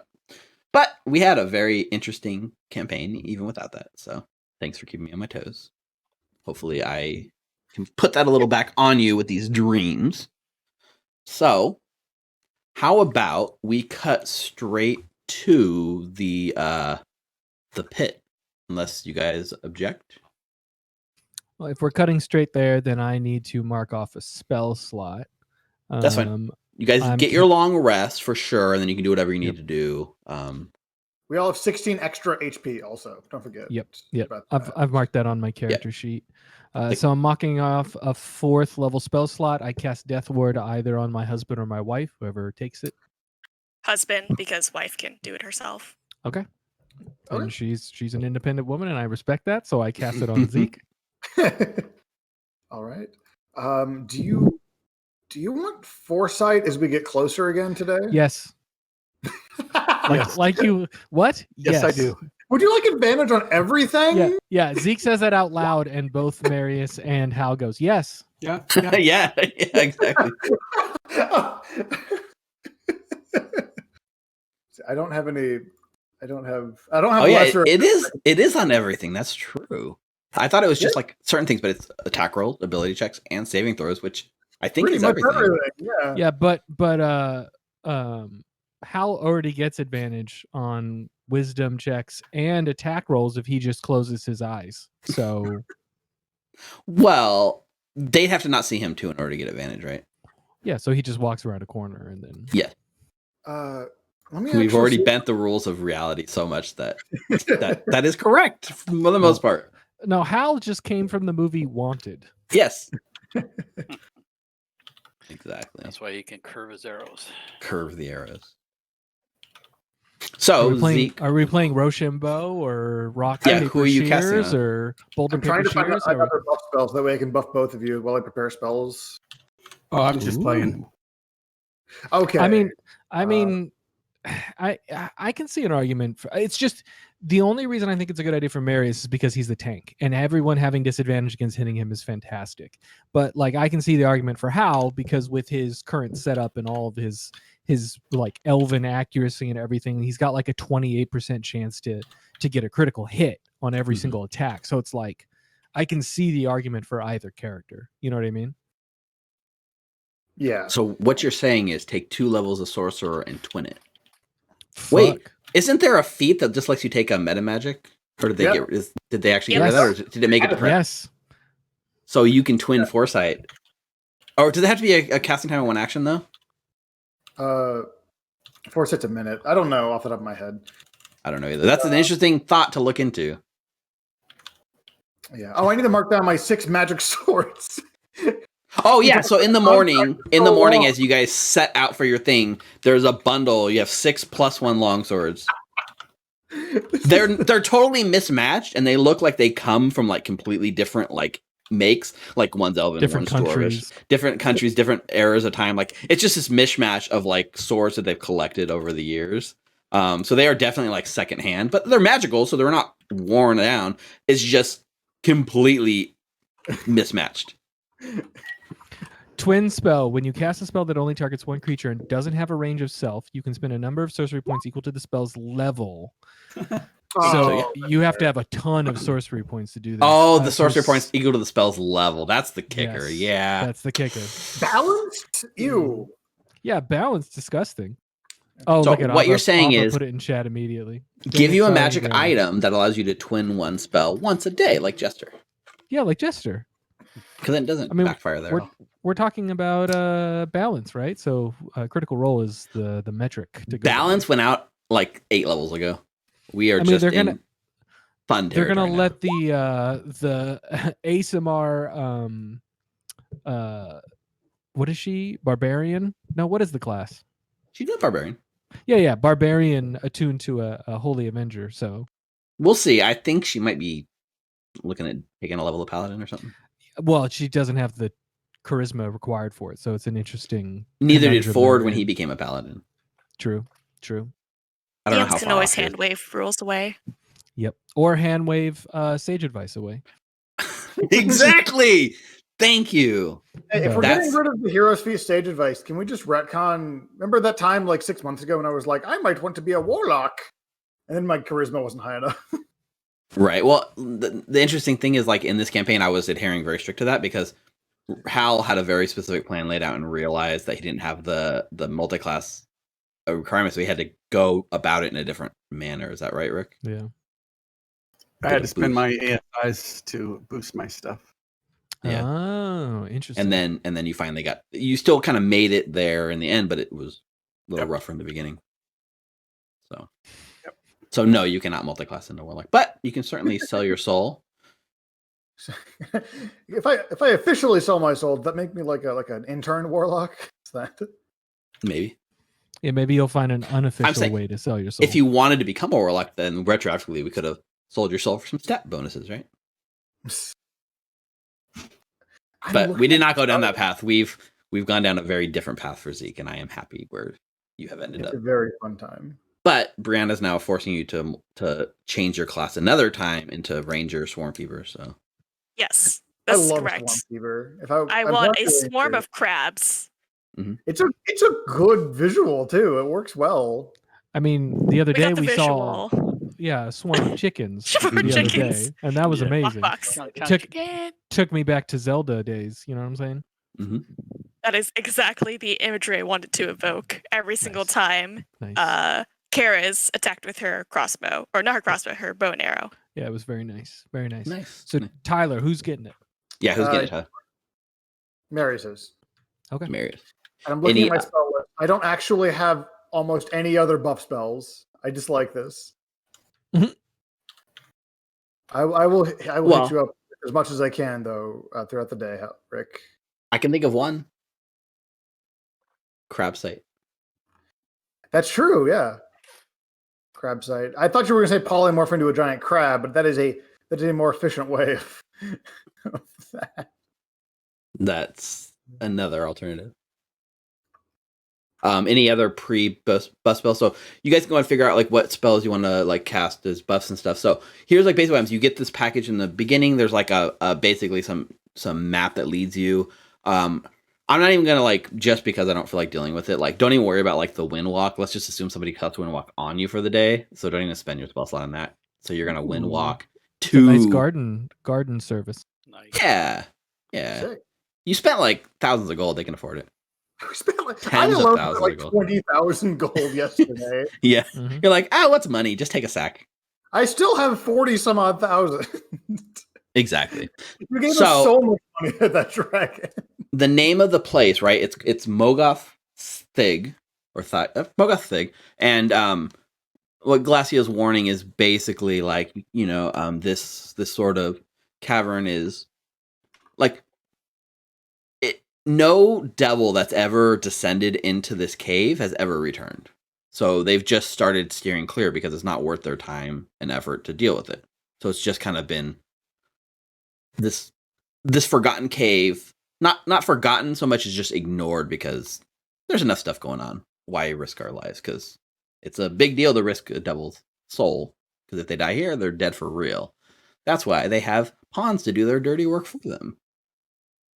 So we kind of like come up and fade in as you guys are standing outside of this large sort of cave. And it's not very wide. Like it's tall. It's probably like close to 20 feet from top to bottom. And almost like skinny, and it bows out across the middle. So it's definitely big enough that if you crawl inside, you could walk. The entire front of it is just like covered in like thorny vines that hang down and like block the entrance. Like you could easily push your way through it, but it's hard to see that there's even a gap there. If you hadn't been like pointed towards it, you might have just flown past without recognizing this thing. And the closer you get to it, you feel like a very familiar sensation as like the ground becomes almost spongy. Like as you walk, you feel it has a little bit of bounce to it. It feels very reminiscent of when you were in the Scaled Forest. All right. And what did she tell us about this creature? Do we know what kind of magic it does, or well, it's fire based or ice based? It's supposed to be the spirit of a hag. And so you have to face down. That's all that they know is like the guy told you that her spirit is here and this is where she would be drawing energy. And so if there's a way to deal with it, you're supposed to come here. He said, and she reinforced you guys that like the goal is to stop her from like gathering the energy and like she's like basically sapping the land itself for whatever she's doing. But if she dies, then that's bad news for Glasya as well. So she needs her defeated, but not like destroyed. Otherwise, things won't go back to how they were before. Did we talk about how we're supposed to accomplish that? No clue.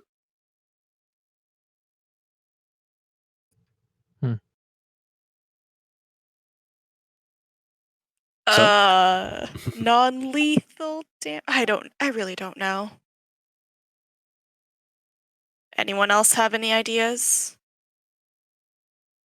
You're talking, Zeke, but you're muted.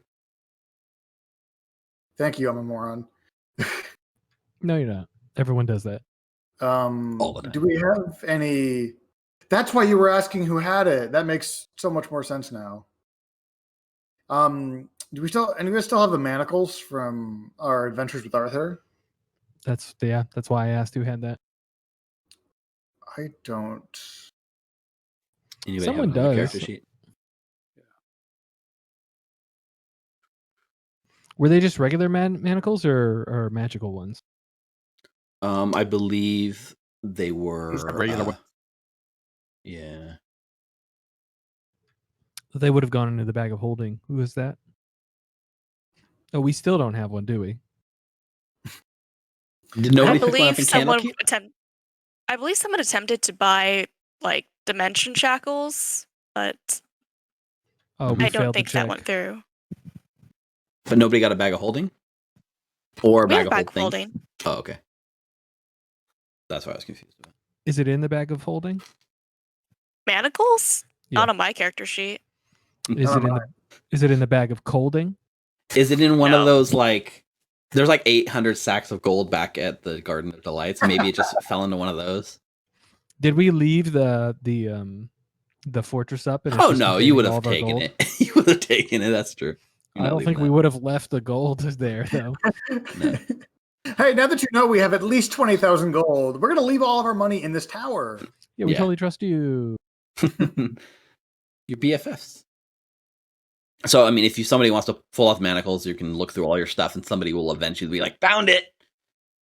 It was in the last place you'd expect to look. Jeremy is like playing with them. Well, No. Jeremy's like put him on his own wrist by accident. Oh no, Jeremy! Yeah. All right, so who wants to have these to put them on her at the right time? Someone that's strong and can. Fly. Well, either someone who's strong or someone Well, who's my strong hands- or who can easily dodge out of the way if we had to like duck or something. Okay, Marius is just kind of floating there, a foot off the ground, with his 23 strength and his 90 feet a second wings, or 90 feet every 6 second wings. And it's just like, just hold out his hand. He's like, fine. I mean, I'm going to have to sheath my sword or I'm not going to drop my shield. So we'll see. Yeah, you worked hard for that +2 shield. Yes, I worked so hard. All right, adding manacles to my character sheet. All right. Yeah. So we're outside the vine-covered entrance to this cave. Let's go. So Marius kind of like leads the way, and you kind of like push your way through the like thick like strands of vines, and like up close, like especially those of you that are so in tune with like nature and stuff, you can feel that like it's very similar to that thorny material that the other vine forest was. Pass without a trace. Okay, pass without a trace goes up, and even like Zeke and Hal, as you guys like walk into the vines, like all the vines like part and just like make way for you, and you slip through completely like unhindered by them. And for everyone else, it's like difficult terrain, and you're like they're fighting to get through, but not for you guys. See, you get some benefits for plant abilities. Is anybody does the ranger? What are your terrains? How? It's mountain, desert, and the Arctic, or frozen. Dang, not jungle. Not caves or jungle. Like So okay, this wouldn't be considered nature, Steve. it is. Yeah, I was saying like, oh, yeah. So I'm proficient in nature, so I shouldn't have a problem either. Okay. Yeah, like Zeke and Hal have a magical ability that like means like plants cannot hinder them at all. So like the like sheer like force of that like bends all of these vines away from them and allows them to pass through so easily. You have a proficient nature, so you're pretty good at getting through this and not like getting stabbed to death by the thorns, but like you're slower than them as they move ahead of you guys.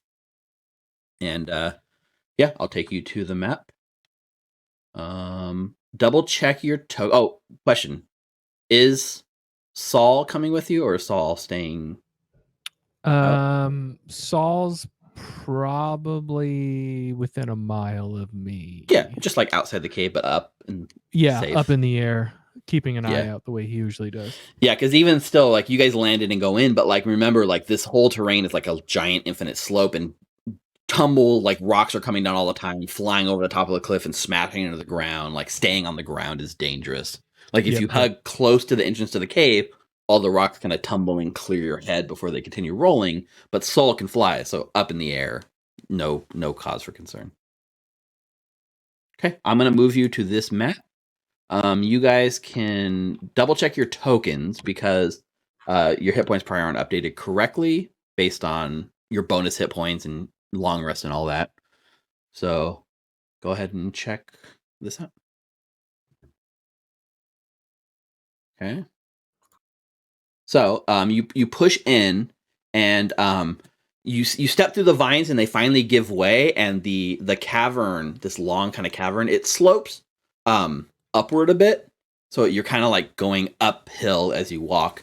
The ground in here is like even squishier than outside. You almost feel like your feet like sink in, and every step is like kind of being like sucked out of it, like walking on like a slimy floor or like a really sticky movie theater floor, like stick. And the air in here is like super humid, and it feels uncomfortable, and like not like Avernus level humid, but you know, arid desert swamp level humidities in here, and it's completely dark because you're in a cavern. Is vision like actually an issue for anyone anymore? I don't think so, right? Was that 17? 16. 16. It's not even temp HP, right? But you can track it that way if it's easier for you. Yeah, you can be healed back up to it. So just yeah, your max HP goes up. Yeah. I think we all have dark vision at this point. I think everyone's good off the bat. So, anyways, yeah. Marius is just gonna look back really quick and be like, "Everyone, stay close to me, just in case if we're fighting a hag or ghost. There's definitely gonna be spells, so you don't have to worry about being frightened with our amazing meal last night. Thank you, Zeke. But but being closer to me will help with spells." Okay. And yeah, you push into this like cave, and you can see it goes up a bit, and it's like it's sloping upward, so you do feel like the gradual incline as you walk in, and it seems to end a short way up in a sort of like almost like a spongy fungus of some sort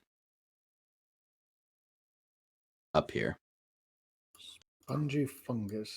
Yeah, and it kind of seems to match like similar to the ground, because this ground as your feet press in, it does feel like maybe a little fungusy. In fact, those of you who are like, if two of you want to make nature checks on this, then I will definitely allow that. Oh, Marius can't see his bars because of the new token. Let me fix that.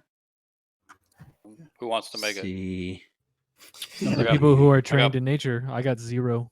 I also actually have 0. Oh man. Ava will hit the person doing it with guidance. That's a plus a D4, Morthos.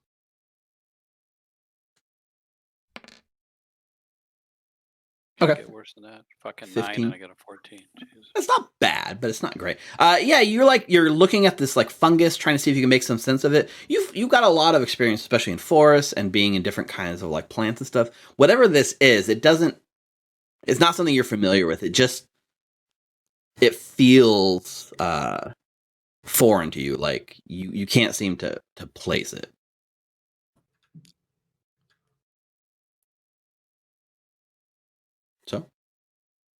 What would you guys like to do next? Let's go deeper in. Okay. So Marius, says, let's go deeper in, and leads you guys down the cavern, or up the cavern, right? Because it slopes up. And you get to the whole end seems to end, and right in the middle is like this fungus thing, kind of seems to grow out and cover the entire passage ahead. Are we going stealthily? Because I'm trying to keep up with you guys. Yeah, I assume you guys are all moving together stealthily. That's fine. Oh geez. Are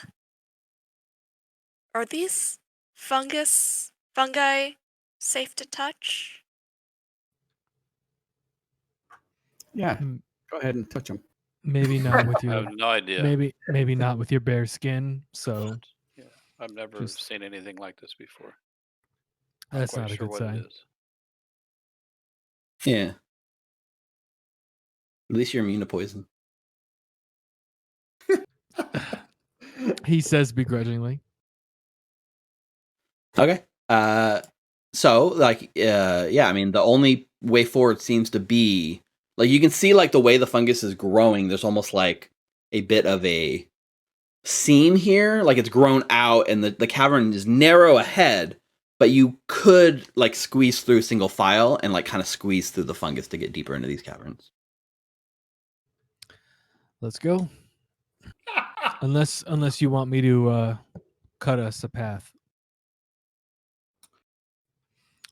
It might be better not to disturb whatever is here, as much as we can avoid it. Okay.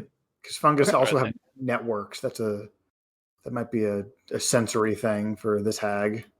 Sorry to ask this because I think I missed it, but what are we in? What are we doing in here again? We're defeating the ghost of a hag without killing it. Without killing. Okay, thanks.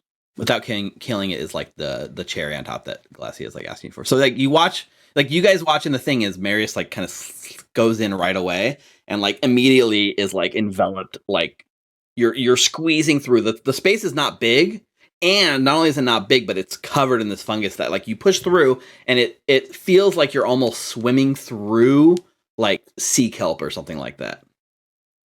Right? It's thick, it's pressed against you, but as you move through it, it seems to give enough that it bends around you, and everyone is kind of panicked, and then I think Marius kind of sticks his head back out, and it seems to not be hurting you.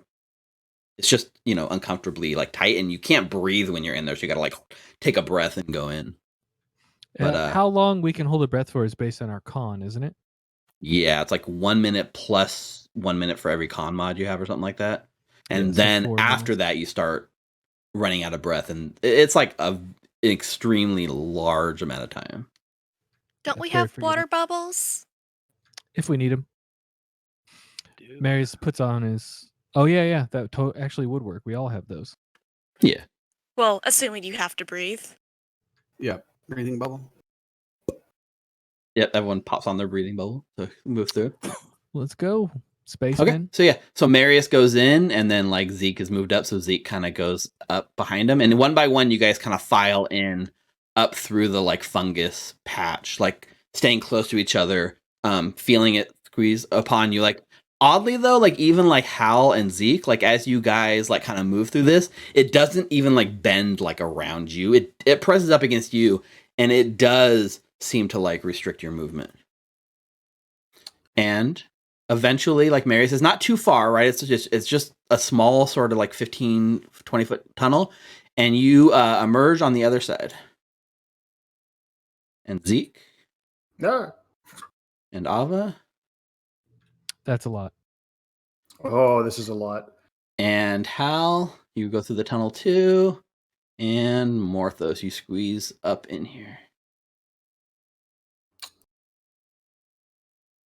So as you emerge, you see before you seems to be a large chamber. Not everyone can see what everyone else is seeing, but a few of your eyes light up as you see this large cavernous sort of area. It looks like a almost not perfectly spherical, but definitely tall chambers wide. And there are 3 large. Well, I'll let you guys describe them. That's way bigger than large. That's gargantuan. Oh no. Hmm. It's a fetus. It's a baby. 4x4 is a gargantuan, isn't it? Yes. Nice. I don't And- see them. I No. don't think Can my you see? vision Can you for see that. the token I popped up? Yeah, I saw the token you popped up. Okay. I just Yeah. You don't have you. The cavern is so big that you cannot see them, but some of your allies can. Yeah, there's 3 of them up there, Zeke. And yeah, there seems to be 3 of these like large, let's me rephrase, gargantuan type things, and they're basically they're fetuses, and they're wrapped in it's wrapped in the amniotic sac basically. So they're sitting there floating, the umbilical cord is connected to it, and it's these large, roundish things that like almost go from like the floor to the ceiling in here, taking up that space. And as you push through the fungus into this chamber, you can feel against your mind these things like immediately connecting and pulling through your brain as you are like echoing, and you are now like psychically in their like network. And there's like the disembodied voice of Malagard the Hag fills the chamber and tells you, "You should not have come. Leave, or we will feed upon your body." And I guess that's when we roll initiative. Going through the let's vagina was a go. bad idea. oh As Marius said, go deeper. No. No. That's horrible. Oh boy. Yeah, it How actually do is. you roll? Oh wait, you're only rolling 1d20 now. Okay, I thought you still had advantage. We're rolling like No, I sadly gave it up. Oh, did you? Yeah, Just for- because I have 3 attunement slots and 4 things to choose from, and speed is a little more important than initiative. Interesting. Oh, you both gave up your cross. You guys got served for a very long time by those warning weapons, though. Yeah, They're it was pretty nice strong. while it lasted. So I'm gonna start up some. Let's see, let's just do this. We're gonna visit Otari and like have them pull the craft that rune out and put it on our. Yeah, to move it There we over. go.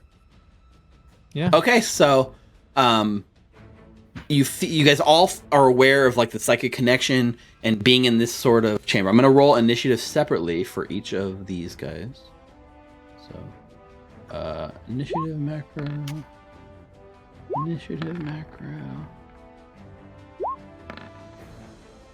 And 4. All right. Well, even without your advantage, Hal, you are the first to react, or the first to act. Oops. What can you see? I don't know what your vision's like. I can't see anything. Okay. Perfect. And that's the way I like it. Why don't I have such big vision? You have true sight, right? True How long? sight for 120. Yes, no, it's 60 feet. 60. I think maybe because I had to make your new token because we changed your art. So I think I put it at 120.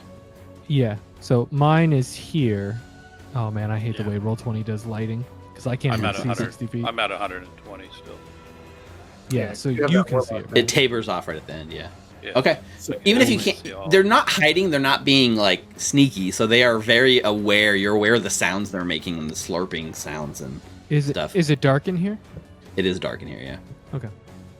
Hal. What should we do, guys? What are we doing? It seems like they're going to attack us. That you all heard the hag also, right? That wasn't just in my head. Yeah. I heard it. Wait. I know we're about to fight something right now, but Zeke, you get voices in your head often that is a question that you felt like asking? That's a good point. Maybe we can talk about this later after the fight. Yep. All right. Marius like puts his sword, the shard of the green shard under one arm, takes out a little notepad. Yes, we are talking about this later. It makes a little note in the notepad to talk to Zeke about that later. Talk. husband 3. Voices in head. If alive. And then he Why do puts a you little always notepad say around. if alive after you want to talk to them? Every note in his notebook. If alive, consult with husband 3. I mean, it wasn't if you were alive. It was if Marius was alive. So, these walls, are they sleek? Yeah, He he doesn't want to say are they fleshy, but that's what he's asking. They are the same sort of like fleshy, spongy, sticky material that you guys kind of walked in. It just opens up into a wider chamber. Can I climb up on it? Yes, you could. This would be actually pretty ideal for climbing. You just got to dig in there and start climbing up the walls. So the whole thing at the center, right? Because it's kind of spherical, so in the center it's biggest. But at the center of the chamber, it'd be about like 40 feet tall and about 20 around the edge. So just keep that in mind. Like if you went up at the highest in the middle of the room, you'd be 40 feet up. Where you are here, if these things came forward, and you know you can't see how tall they are, they would basically be able to touch you on the ceiling on this end, but not necessarily in the middle of the chamber. Gotcha. There's no way to so I'm do gonna elevation here. Attempt to take an attack at one of these creatures Okay, so as I try to teleport up onto the wall. okay, yep, teleport up onto the wall and like dig. You're basically like digging your. I imagine like what's happening because you need like hands to climb. So you're digging into the wall with your feet, and you take your hand off the wall for 1 second to like fire an arrow, and then you're reaching back and like grabbing it. You know what I mean? It's this, and you're just getting like a handful of flesh as you're like grabbing it. It's like pinching someone's skin. But yeah, there's one on the left, one in the middle, and one on the right. One on the left. Wisdom saving throw. Yes, make a wisdom saving throw. You do have advantage. Yeah. He did it! Yay! He would have been able to Yay. do it without advantage too. That's It's true. a Christmas I'm helping. miracle. Be quiet. Let's have this. So you can take your whole turn like normal. All right. I'm gonna shoot the one on the left. Okay. It is aware of you, so you don't have advantage from it not seeing you. So it's just a straight roll, I believe. You don't have disadvantage, but you don't have advantage either.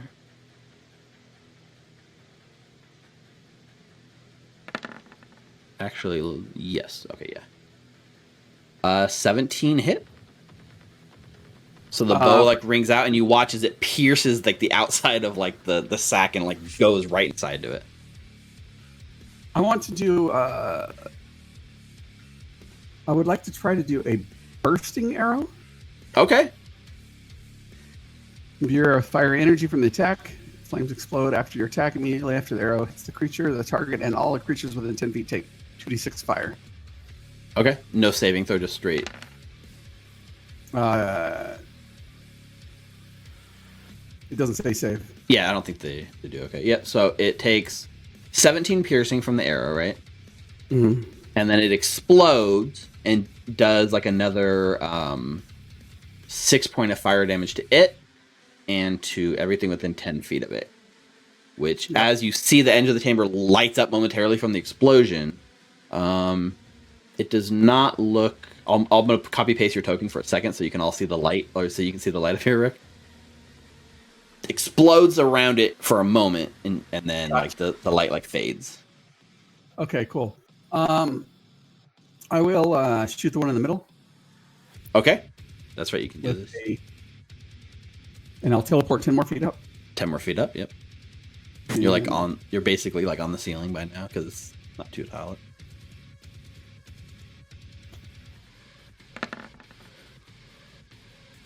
$27 definitely hits. I want to try to do a shadow arrow. Okay. Wisdom DC 17 wisdom saving throw. Okay. Can I make a small damn natural 29. Can I make a small suggestion, Rick? I'm fairly sure that this is just a holdover, but I know that you don't mean that you're trying to do it, that you're doing it, but it's the same thing of you saying kinda when you're DMing. Oh, gotcha. Just trying to help. Yep. Appreciate it. And I would like to take the third shot on the one on the right. Okay. That's your special feature. What was it called? It is called Distance Strike. Distance strike, yeah. Third target. There are 3 different targets for you. It's perfect for you. It also took 3 points of shadow, whatever it is. Oh, right. I did not mark the 3, the necrotic, whatever it was. Yeah. Psychic. Psychic, yeah, 3. Yes, it takes the full psychic. This Foundry, I could actually just put my how many. Like, Yeah. Last attack. It's a natural 20. Well, it's a natural 19, but close enough. But damn. Okay. Well, that's still a crit. Still crit, yeah. So that's 21 points of damage onto that one. And I would like to spend a shadow arrow as well. So that's 12 plus 9 more.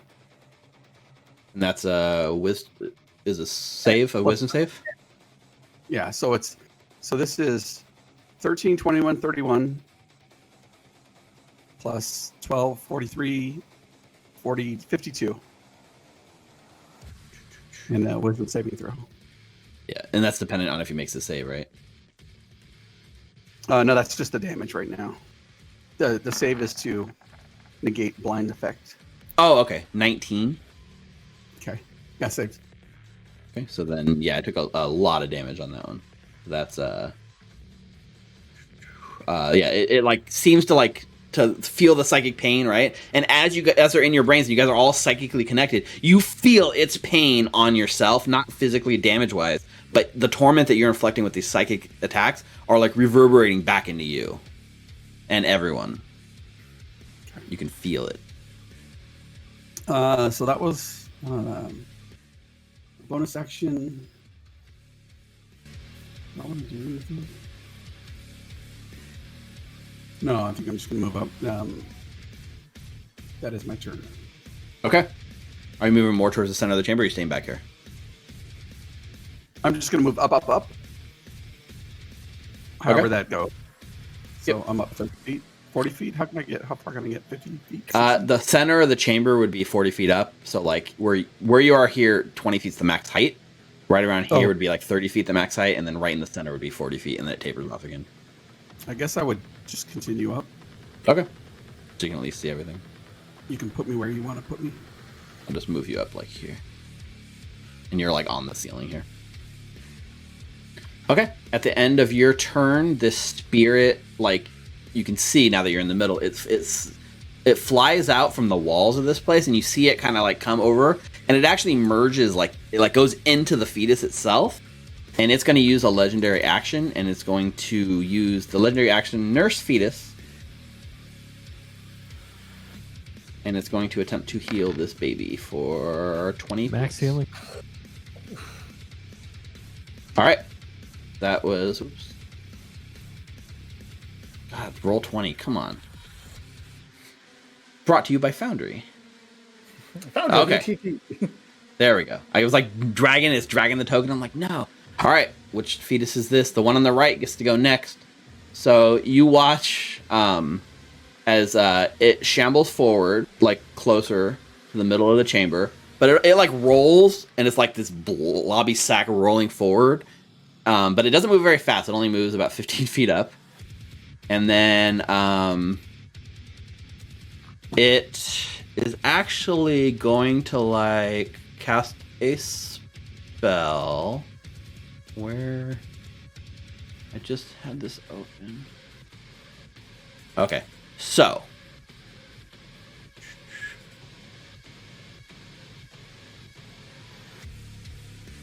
I gotta choose which one I'm going to.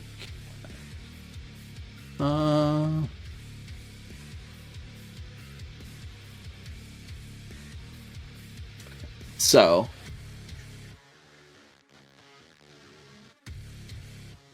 It's going to cast, like, right in the center at the end of this chamber, a large ball of, like, dark just pops up into existence. Unless somebody... Well, it's casting a spell, so if someone can, like, stop a spell with counterspell or something, that would be the time. We are not really I didn't think so, but I didn't want to assume. I don't know what Morthos has. If you'll Zeke, give did me you? counterspell, then I'll take But it. it's still within 60 feet. None of us are within 60 feet as far as I can go. I mean, I That's don't have probably true. counterspell anyway, but Yeah. Where are the? Okay, I was just saying. So, purple circle. So it's gonna target basically the back of the chamber here. So all of you guys are like basically enveloped in darkness. So this is like as the darkness fills, you hear shrieks and mad laughter from the darkness around you. Martha, you can see through this because you have that seeing through dark vision thing, right? Yep. Okay. So you can actually see through it normal, but everyone else is enveloped in darkness. There's laughter, shrieks. Whoa, that was loud. And so this spell is maddening darkness. So non-magical light is like snuffed out in here, but creatures with okay, so that's it. It's there, and that is being cast by this one on the right. All right, the next one is the one in the middle. So it, lumbers fit like whoop, whoop, rolls 15 feet forward, and you're like looking down on it. You're probably enveloped in the darkness too, Rick or Hal, but you're aware of everything because it doesn't matter to you. And this thing is going to cast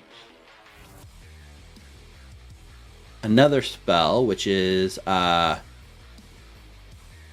reaches out to each of your minds and connects and actually casts Psychic Scream. So what I need is for all of you guys to make an intelligence saving throw. Your specialties.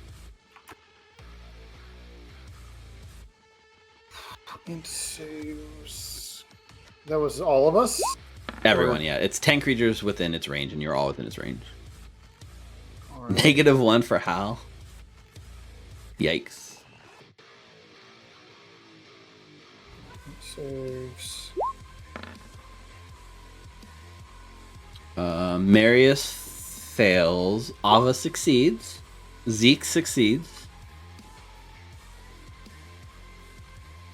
And then Morthos, last one. Morthos succeeds. So, the psychic energy racks into your brain, and it's going to deal... I wish we had Founder going. So, it's 54 points of psychic damage if you failed. And it's 27 if you succeeded. Also, if you failed, you are stunned. So that means Marius and Hal are both stunned. And Hal, you're stunned on the ceiling. Was this a spell or magical effect? Yes, as a matter of fact, this is a spell. So that's true. Well, the only one that failed was you, right? And I already had advantage. And you already had advantage, yeah. The first time you asked me, I'm like, yes, it does, but it didn't actually matter. Okay, and that's its turn. Morthos, you're up. You can see through this darkness. So as you start your turn here, the psychic energy of this creature is like tearing into your mind. I need you to make a wisdom saving throw. You have advantage on this for 2 reasons. 1, you're in Marius' aura, and 2, Hero's Feast. 27, very nice. So you take half the damage. And this will be the damage that everyone takes on this turn. So 29. You take half of 29 psychic damage. So that is 14. And you get your turn. Also, you need to make a wisdom saving throw just to have your turn. I have a feeling this combat's going to take a while. Yeah, I think they're going to kick our ass at this rate. You're fine. You get your turn. You also had advantage. You would have. Remember, any wisdom saving throw you make is advantage. Mm-hmm. So, Morthos, you get your full turn. What would you like to do? All right, I'm going to try this. So this is the hag right here, correct? It is. I'm going to cast Feeble Mind on her. Ooh, feeble. I didn't even know you had Just a reminder. I mean, it's too late to do it now, but if she's got legendary actions, she has legendary resistances. So Gotcha. Feeble she could mind. fail and then choose to use her legendary resistance to succeed. Okay, so she needs to learning make thing for me, right? I was trying to take her out from Hill. Intelligence saving throw. No. It was a great idea. Yeah. Intelligence saving throw. Yeah, 21. She has to be to 21. It's a high spell save. She fails. So you reach out to her and you cast it on the spirit, and boom, it hits her mind. And her mind, so she takes the psychic damage, which was how much? 46. Roll it up there. You said 14? 14. Yeah, did it roll up above? Okay. Yeah. She And she can't cast spells, magic, anything. Well, Yeah, she let's can't do any of that. wait till Steve talks. No, she does not have legendary resistances, as a matter of fact. Oh. She takes the 14 psychic damage. She's actually resistant to it, so she takes less than you might think. But she immediately, you watch as the spirit just goes like stunned, and it's just sitting there, and its mouth is dropped and it's drooling. Her intelligence and charisma are basically one. It can't cast spells, activate magic item, understand language, or communicate in any intelligible way. That is huge. It can make its next save in 30 days. Yes, in 30 days. Wow, what a deal. Nice. All right, that worked, Morthos. Your superpower Nice. was like, Yay! Well done. Morthos, saving I our would hide. hold on before you move that way. I would suggest we all move out of this darkness thing because it's what's causing us to take damage every turn. So Oh. we need to try and move out of this. Okay, good point. Marius doesn't say that because he's stunned, but Jordan does. Jordan Because does. you took half of 29 at the beginning of your Yeah. turn because we started in this purple In field. this area. Okay. So we need to Alright. get out of here. All right, I'm closer. Okay, that's my turn. All right, Marius, you are stunned from the psychic effect. So Yep, you that's need to your make a wisdom save against the maddening darkness. That was a wisdom save. Hell yeah. Yep. So you take Yay. the same as Morthos. You take 14 points of psychic damage. Was it psychic damage? I think it was psychic. But you are stunned, and you get to make at the end of your turn. You get to make the intelligence saving throw against the stun effect. Actually, wait.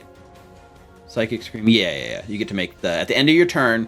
You can try to end the stun on you. So make another intelligence saving throw with advantage. I don't make it. You do I'm not just gonna with a die 12. in this maddening hex. You might. Maddening darkness. Cool. Okay, That's so my that's your turn. So at the end of your turn, this spirit over here takes a legendary action, and it like flies like up right here, and it like flies like kind of next to this fetus, but it just has like a droopy like look on his face and can't do a goddamn thing.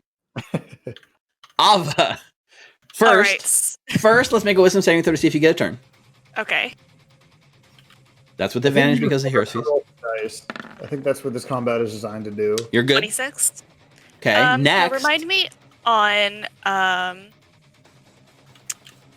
on grabbing people that are relatively willing. If they're stunned, especially, your action to grab them is like automatically successful. All right. And so then when bonus you action, move them, you move at half speed, dragging them Yeah, along. that's the problem. bonus Hold on. action, I click But- my. Yeah. You Before need you to make even a get a wisdom turn, save. you need to make a wisdom save against the psychic effects tormenting you, Of the the maddening darkness. darkness. That's the wrong one. Sorry, I was trying to click. True, we can get her and get out of here, right? We don't need Okay, to you fight. save, so you 25. take 14 psychic damage. I click my heels, and Okay. now my speed is doubled to 60. Is that like boots of haste? Boost of speed. Boots of speed, is that an action or a bonus action? Bonus action. Okay. I'm gonna grab Marius, and I'm gonna try and drag him out as much as I can. So that's 30 feet. Yep. Marius is like hovering, so you're like just grabbing by the ankle and running with him like a kite. Yeah. So is the action grabbing Marius, or is the the action would be grabbing? The action will be grabbing, yeah. Okay. So it's a little less movement than what we'd have to do. Yep. You also pull the R off of the. Zeke will be fine. Yeah, I Zeke got has probably. good wisdom and he's got advantage. All right. Anything else, Ava? That's my bonus action and action. Okay.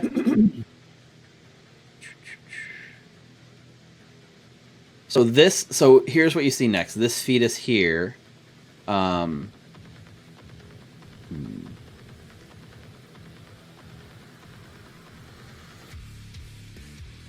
It moves 15 feet closer to you. And then it actually casts another spell, which is so what you see is around Ava and Marius, you watch as like in reality like a box like folds up and completely like surrounds you. It's almost like somebody took a cardboard box and dumped it on your head. It's gonna cast Force Cage on you. Morzos, do you have counterspell? I do not. Okay. So it's a 10-foot. Well, that's not it, right? That would be a pretty good thing to have, wouldn't it? These days. So a 10-foot by 10-foot Force Cage springs up around Ava and Marius.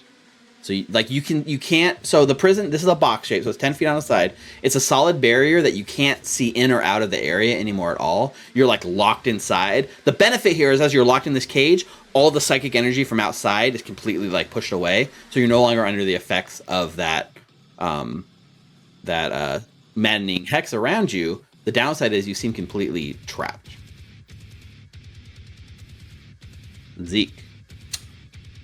Start of your turn, wisdom saving throw to get a turn. Oh, yeah. Please, please, please. Great. You're good. Secondly, wisdom saving throw against the psychic damage. Okay. 30. You're good, so you take 14. Okay. Now you get your turn.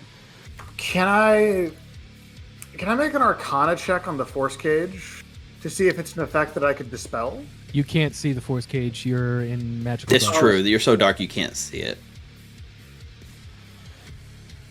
Dispel magic is... Also, just because it would be very like terrible to make you waste your turn on it, you're pretty sure Dispel Magic won't work on this. Yeah. Okay. Did the fetus have 15,000 or 1,500 GP worth of ruby dust to cast the spell? Innate spells don't need components. But maybe it does. It's got like a little like pouch of gold, like ruby dust floating inside of it. A small component pouch in there with it. Yeah, that's a lot of Yeah. ruby dust in that pouch. I mean, we have like 300,000 gold. Not on us. It's in the Instant Fortress. Yeah. Dude, if these fetuses are this strong now, man, what do you think would happen when they get born? Well, I will point out as you're fighting what apparently is like hag fetuses, and something to do with hags might come into play here. So is this darkness a magical effect? It is. Ooh. Could I go ahead and dispel it? You could try, yeah. Absolutely. I'm gonna use... It is a high level spell. I mean, you as a player know it's an 8th level spell. Oh, I do? Okay. You do I'm not. telling you, Use it's an your 8th level spell. So So I'm not gonna use it. I'm not gonna waste like a middle spell slot. well, you can. It just make an ability check, right? Yeah, you have to roll. Right, but I'm not gonna use like a 5th level spell slot if I have to roll anyway. I'll just use a 3rd. It just, I guess That that's is true. a Do you good get any bonus for using higher? I guess not, right? No, I don't think so. Smart. Yeah, no. So just go ahead. It and use only works to use a higher one if it meets the spell you're combating, and then you don't have to roll. Right.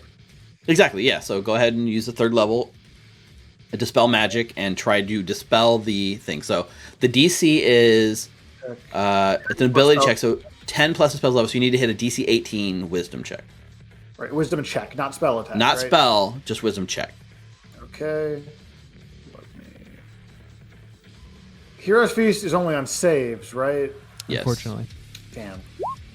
You do it. You did it. Wow. So Zeke reaches out with the dispel magic, and like that, you completely push away the like dark shadows, like grabbing everyone in the head. Yeah. Oh yeah. Very good. I at this point can see the Force Cage, so I'm gonna run. You see a over weird shimmering box. You can't see like anyone in it. Like Ava and Maris are just gone. 20. I see this over here. Hal is still in that D&D thing where he's like on the ceiling, stunned, waiting to fall. He's on the right? ceiling, but you're watching him as he's like in slow motion, like falling. Like on his turn, he's gonna fall down to the ground. I can't cast a bonus action spell with an item if I cast a leveled spell already, right? If it's casting an actual spell, then no. Okay. Unless it's a cantrip, right? Well, the cantrip would have been the... He already cast like an action spell, so if there was a cantrip that was a bonus action, you could, yeah. Right. Yeah. Well, actually, no, because the bonus action, if you use a bonus action for any spell, you can't do any other spell except for a cantrip. So since you already did a non-cantrip action, I guess there's no way to cast another spell. What about like a reaction spell? Yes, those are fine. Like Featherfall. Mm-hmm. I don't Interesting. have Featherfall. No. I guess technically, I think technically in the spirit of the rule, in the spirit of the rules, no, but it seems silly, so I would allow that. The whole bonus action thing is already a mess anyways. Okay, I'm just gonna move up a little more and then just kind of wait because I have nothing else I can do. Wait to help Hal when he falls. Okay. That's me. All right. So Hal, you're stunned at the start of your turn, so there's no need to check with the wisdom thing. You fall the 30 feet down to the ground, so you are going to take some bludgeoning damage unless someone has a way to stop it. I have no reactions except for absorb elements. So 8 points of bludgeoning damage as you fall down and land in the squishy, fleshy goodness of this uterus. I don't like that sentence you just said. Prone, of course. At least there's no like psychic damage from the sort of like madness, darkness around you. So at the end of your turn, you get another intelligence save with you're not no advantage, right? No. Unfortunately, no. You break out. Good job, Hal. Yo! You wake up at the end of your eyes go wide and you find yourself, you were on the ceiling, you're now like laying on the ground with your bow like next to you, but you're awake. That was pretty clutch. Not bad. All right. The spirit again wanders around the chamber like drooling like an idiot. Literally can't do anything because it's everything it does is like magical, like intelligence based, and it's just floating around aimlessly, like watching you destroy its babies. Okay. So, this Hag Fetus moves. Its slithers is 15 feet forward. This is the one that had cast the Maddening Darkness, so it no longer is concentrating on that. So I'll take that off. But it does have... Right? It's just the once? Maybe.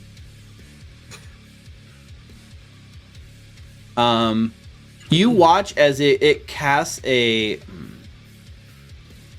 spell, and as it does, you watch as this weird like 10-foot shimmering barrier springs into existence around it. So I'm gonna add an aura to it. But it's what it isn't it 20 feet by 20 feet? The this thing? Yeah, so 10 feet in every direction away from its token.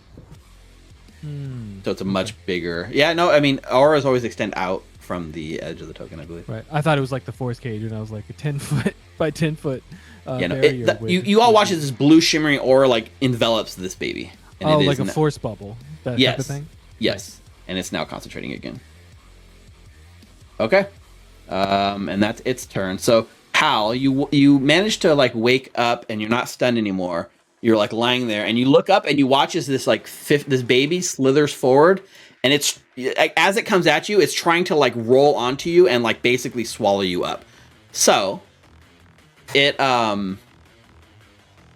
yeah, I need you to make a dexterity saving throw. Should be a straight roll, I believe. Your prone doesn't give disadvantage or anything. We've already established that in the past. Nope, does not. Right. So you're basically like, oh, it's coming at you. You tuck and roll. 25, very good. So it tries to like engulf you, and you manage to roll out of the way just enough and stay out of it. It tried to like basically try to engulf you like a gelatinous cube would.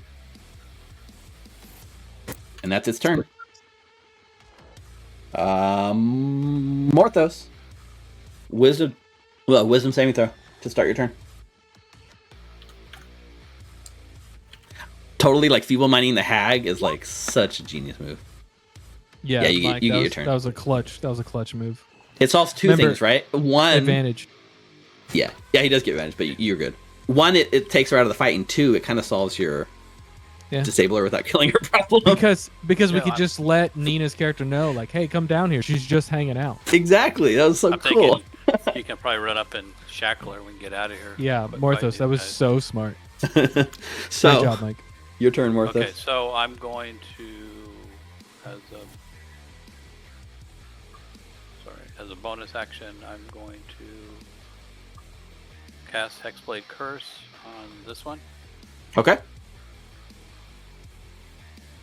It's now cursed. Okay. Take my Eldritch Blast at it. Now, this one's concentrating on this fortress, right? Possibly. At least that's what I'm thinking. All right, haven't done this one in a while. Ready? Maliki. Oh god, Maliki. Yeah. That misses. It hits. You. There's no way you missed, right? You hit, but like your Eldritch Blast like deflects off the amniotic sac and like doesn't like pierce it, and the whole thing like a little looks rusty. like jello. Again. Maliki. No, Roll the same exact number again, Maliki forsakes you. Dude, it's a freaking dream. Or was it a dream? Maliki. Yes, that one hits. Fuck. And you get extra damage from the Hexblade Curse, or no? That's just a Yes, crit. You get the 6. crit range. No, it's +6. Just a flat 6. Yep. Mm-hmm. Okay, so another 6 damage. It's tied to your proficiency bonus. Is that what it is? Yeah, it's Equal to your you gain a proficiency bonus. +6 bonus on damage rolls. Yeah. Perfect. Yeah, because All it's right. equal to your proficiency. I think you get one more Eldritch Blast, right? No, he got 3. Yep. Doesn't he get 4 now? He's level 17, I thought. Shit, I do get 4. Fuck. I didn't even know Can't that. you hit your high tier of cantrips? Maliki. Now we'll go see if I can go. Natural 1. Every time you Oh, go it's to painful. I'm Yeah, telling every you, time- it's either that dream or it's the shit down here. the Heard you last get one, you down go to left a little release it, you call out for Maliki, and then all you hear in your voice is that "Help me, Morthos" sound that like almost like paralyzes you. And then the Eldritch Blast just fizzles out. Does the one he hit have to make a con save? Concentrate on something? It does not appear like it. Fortress? Shit. No? Fuck. That's what I was hoping. It was the other one. Damn it. Okay. I'll go back down here. I don't want to be that guy, but Force Cage is in concentration. Mm-hmm. It appears like Oh. whatever it casts is not a concentration spell. Oh boy. This spell seems powerful. Got the shackles in there too. It's on the Warlock spell list, but not the Druid. Sorry. So anything else? Any movement or anything? Oh yeah, you did back. move. That was my turn. Okay. Marius, you are still stunned. No, I'm not. You didn't make your intelligence save last time, right? Didn't? Pretty You sure made you it failed. 12 on your insight. Oh, no. Yeah, it was at a 13. Right. So your turn passes, like you're still like sitting here like stunned. So at the end of your turn, you can make another saving throw with advantage, Nope. and you make it. That's good. Oh, all right. You have advantage, so you made it. All right. So at the end of your turn, you like shake out of it, and you see like Ava's holding you and dragging you, and you guys are locked in some sort of like inner dimension prison. Okay.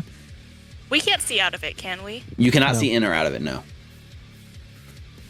And then Ava, it's your turn. I can't do anything besides turn to Marius and say, "Do you need healing?" Marius nods. All right, then. You get some healing.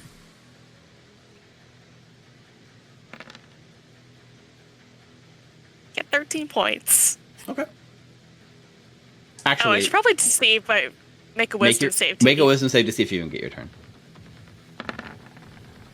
Yeah, you're Yeah. flying Yeah. colors. I'm really wishing I hadn't used my 4th level spell slot because I could actually get us out of this if I had that spell slot. Is there any way to get a spell slots back with your channel divinity, or is that only low level Not slots? not 4th level. Not 4th level. It's What'd half you your use- proficiency bonus. What'd you use on your 4th level slot? Death Ward. Oh, well, that's pretty important too. Yep. All right. Anything else, Ava? You have no No Can't really sort do of anything. teleportation magic or anything? No, not that kind of cleric. Okay. Well, this fetus gets its turn. What does it still have?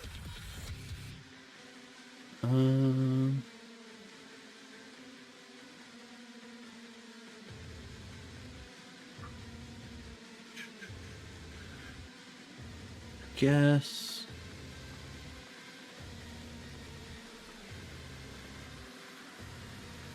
So it looks up at you, Zeke, and it, like, you feel the psychic energy reach out and like connect to your brain, and it's gonna cast a hold monster on you.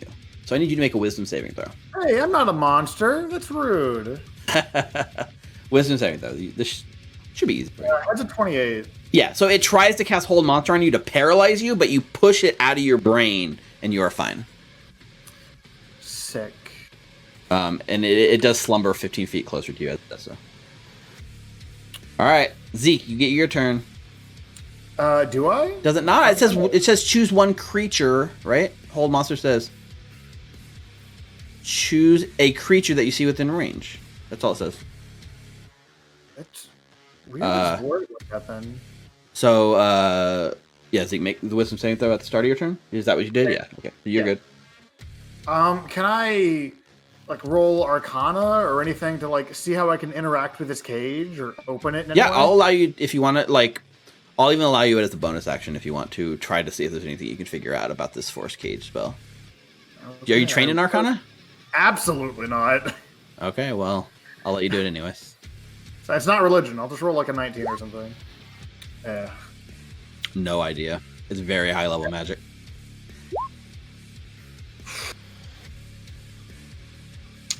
I really the other way around.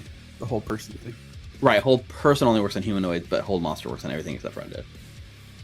I see.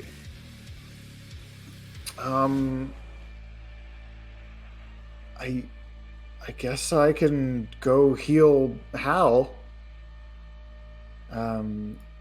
Pop a cure wounds for you real quick.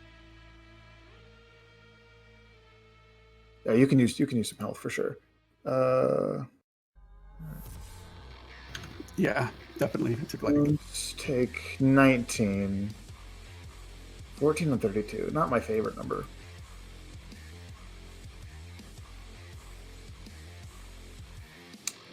Yeah, that's my turn. I don't know what to do about the cage, but that's all I can do.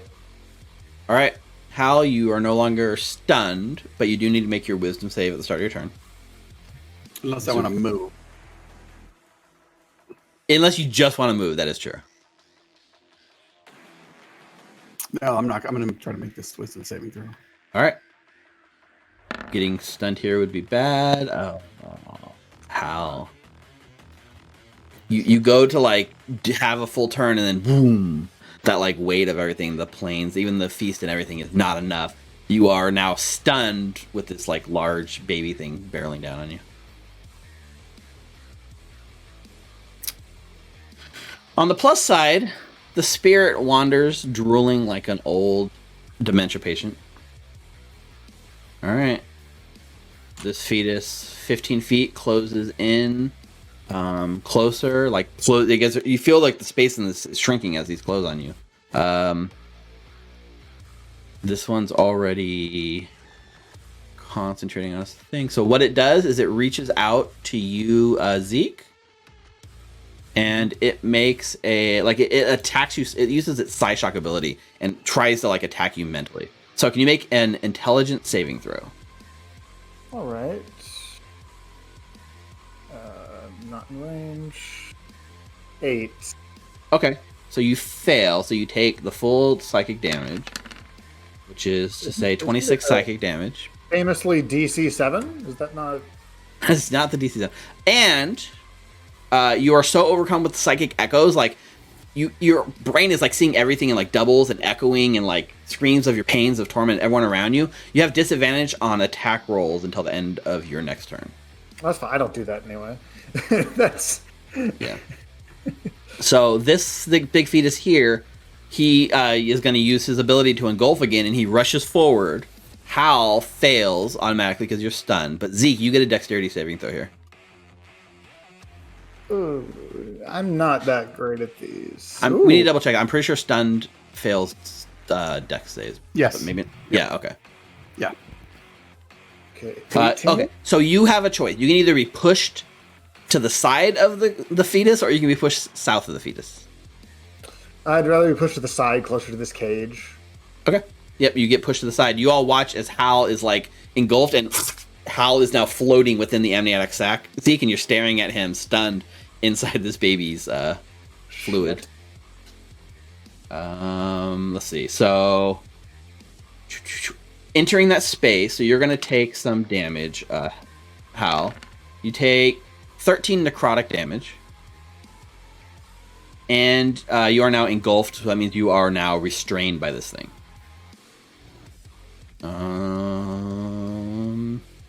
And you watch as it seems to you watch it, because you have pretty high perception. It's floating in there, and you can watch as this fluid, whatever it's floating in, is doing necrotic damage to Hal, and it seems to be emanating out of Hal into the fetus, and some of the fetus wounds seem to be closing.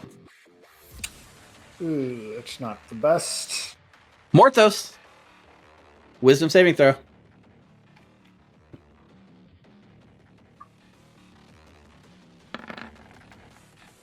Yep, you get your turn.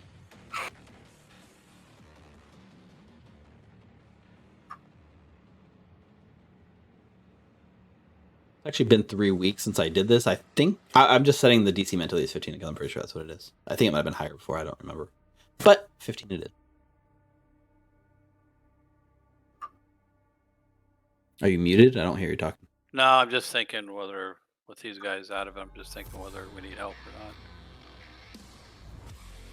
Alright. I'll just take my Eldritch Blast at this one here. Try to knock Al out. Okay. Let's see if Maliki comes to your aid. Maliki. She's back. Nope. Yep. Yeah. So that's 15 damage. 15. Yep. Your blast hits it. It ripples as you tear into it. Doesn't do anything. It does not. So. It doesn't like free Hal. Hal is like close enough, especially like Zeke. You could like reach inside and try to yank him out. But he's pretty restrained in there, so. So I'm gonna then take my shots back up here with the one that has the curse on him. Okay. Oh, that's true. This one didn't have the curse, so it wouldn't have done the extra 6. No, it wouldn't have. That's right. Yep, it's this one up here. That hits 31. Yeah, that hits. Is that? That is. Not a 19. Yeah. Is that a 19? No, it's an 18. 18. 18, damn it. 19 would be a crit. 19 would have been a crit, yeah. Yep. Alright. Maliki.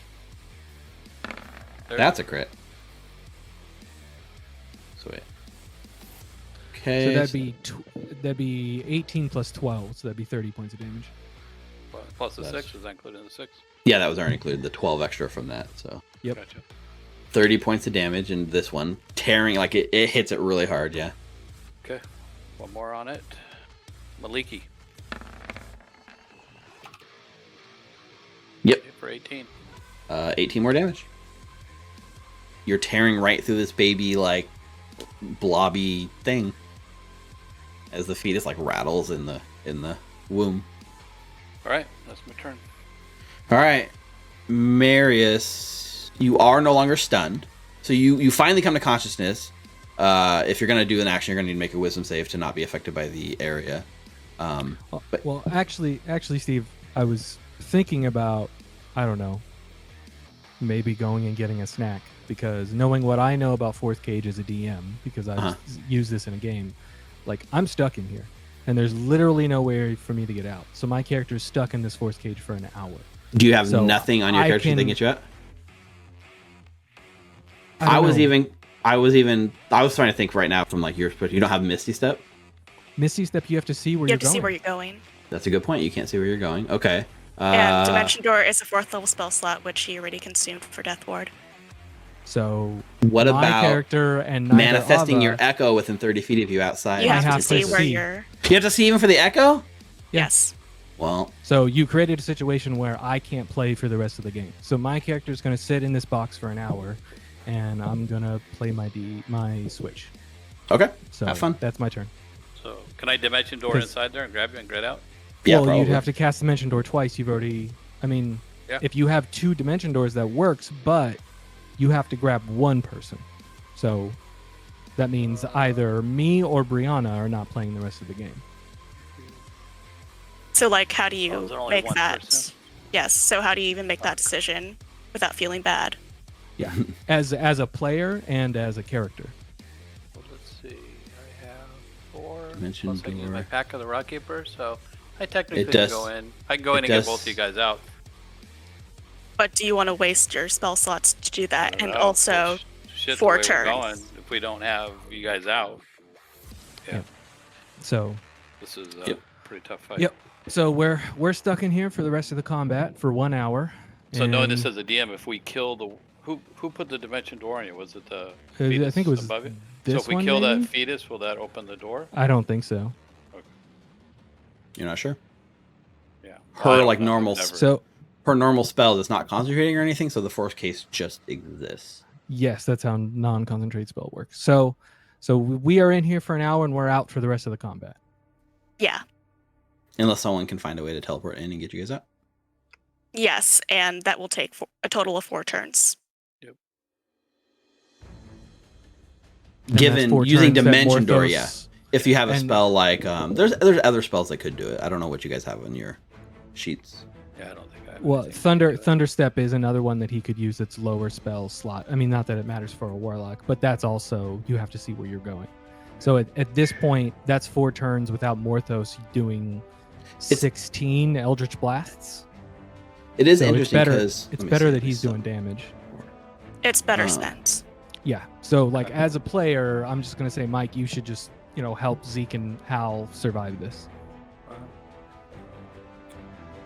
It is also interesting because like when I was researching Force Cage, when people were like I was looking like ways people can get out of Force Cage and like teleportation back, people always said like Misty Step worked. I didn't even consider the fact that you have to be able to That's- see.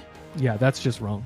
Yes. And there's you 2 have to forms see of where Force you're Cage, right? There's the one with the bars that you can see out, and yes. there's And the, then the you chose box the that you solid can't. box. I did choose a Where- solid box, yeah. Which makes it so, we're stuck for Yes. an hour. So for the time being, you guys are stuck. Yeah, Yep. so I think Jordan and I will just hang out in voice chat, but we're not going to be engaging in this combat because there's the- nothing we can do. Yeah, there's Alright. nothing we can do. So Good luck, guys. Oh, we're fucked. This one stumbles forward. You can't get through the Force Cage because it's blocking. So it's kind of like a sort of wall here. So it closes in on Zeke, and it is going to. I guess none of these spells are that great for it. So it's going to do its Side Shock ability again. So can you make an intelligence saving throw, Zeke? Sure thing. This is plus the aura. Never mind. The aura actually wouldn't penetrate through the force cube, the force cage. Okay. So same thing, 8d6 psychic damage, 19 psychic damage, and you have disadvantage on your attack roll. Gotcha. Oops, that's All not right. my help. That's Zeke, your turn. gonna make a wisdom save with advantage because of nice food in my belly. 25. I will say here, because you've been racking your brain and you even used an action last turn to figure something out. Something that comes to mind about hags, which I don't know if Tyler knows or not. Hags form like a coven, and their spell casting comes from their ability to be linked in like groups of 3. So you're pretty sure if you were to destroy a single one of these creatures, all their like spell casting abilities would go away. Potentially even undoing existing effect. All right. So all you guys have to do, in your estimation, collectively, is to defeat one of these 3. Okay. I'm looking for. And do any of them even look bloody at all? None of them look bloodied yet. Yeah, I think I was the first. Mike, one you've been I hitting hit. this one on the left here, right? Yeah, I hit Howl's once, but yeah, that one up there I've been hitting. Okay, so Hal's currently inside the, like, gelatinous cube kind of thing. He did say you can pull him out. He will get the chance to move on his turn, right? Knowing what we know about Hal is he can teleport before every attack, right? Yeah. True, yeah. If I make my save, yeah. Okay. It's true. You have a fan. That's true. We just killed that one. Yeah, I mean, if you don't make your save, even me pulling you out doesn't really help. So... Shit. I'm so unprepared when it comes to actually attacking things. I'm sorry. I am going to cast Call Lightning at a 7th level. Okay. And it's going to be a 60-foot radius, so I'm assuming that's the majority of this. It's pretty cavern. big, yeah. You could, if you put it in the middle, it'd be like everything, I think. Okay, and then I'm going to have a bolt of lightning flash on this leftmost one. It will a dex save or take 7d10, which will be 40. Yeah, there's no existing storms. 40 feet. He gets a 6. Takes 40 lightning damage. Okay. And now that's a concentration effect I got to worry about. I don't have any bonus actions.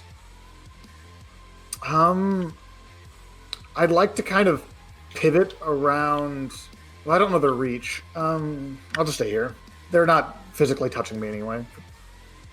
I can't get far enough away from this thing. Yeah, that's my turn. Okay. Hal, wisdom save at the start of your turn. Please make this one. We'll see. Not my best.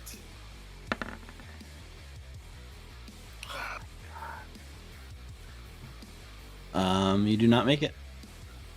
Yep. So that is also no. Yeah, wait. Let me see this thing real quick.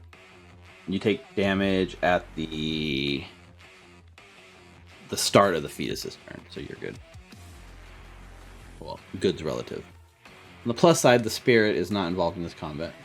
All right, now at the start of this turn, you're going to take necrotic damage. Actually, technically, it'll be the next fetus's turn. But that'll be the next fetus. So this one's going to slither 15 feet down, and Morthos is going to use its Psyshock attack at you. So that is going to be an intelligence saving throw for me. All right, it's with advantage, right? No, that's only No, wisdom. this one's not. Yeah. Oh, just wisdom. Okay. Yeah. You fail. You take 25 points of psychic damage, and you have disadvantage on attack rolls until the end of your next turn. All right, now on this one's turn, that's the you take 19 points of necrotic damage, Hal. It heals for part of that. Got it. And it tries to engulf you, Zeke. So Zeke, dexterity saving throw. Realize my mistake now. You're good. But I got lucky. Oh, You get hell yeah. pushed to the side out of this giant thing. It crashes into like the force wall, and you're good. That's both of the Hag's turn. So Morthos, it's your turn. And I have disadvantage on this turn. You have disadvantage on this turn on your attack rolls. Also, you need to make your wisdom save. That has advantage, though. The wisdom save. Yep, you're good. Okay. All right, so if I have disadvantage on this one, I am going to...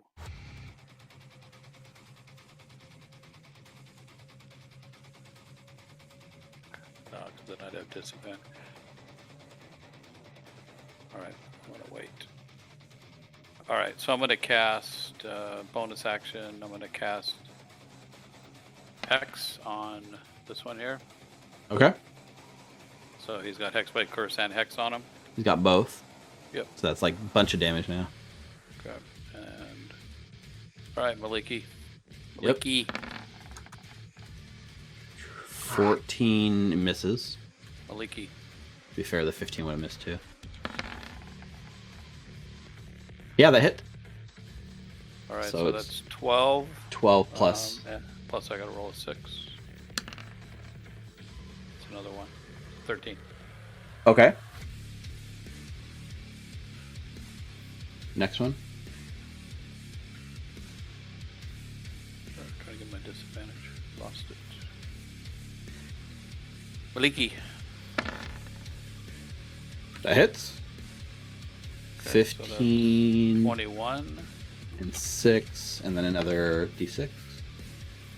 Okay. This thing actually tears a bit of the sack, and the fluid starts leaking out of it. It's now bloodied. Gross. Yes, very gross. So I got one more, right? Yes. All right.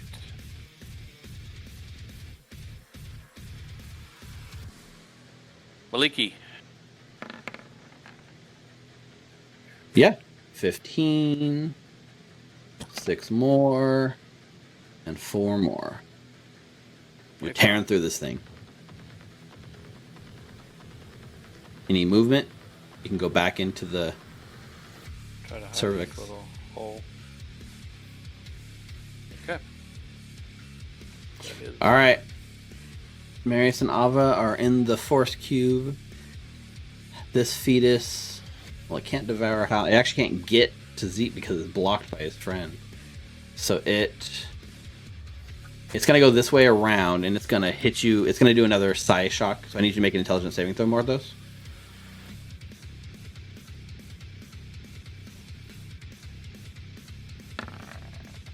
Yeah, 15 is enough to save.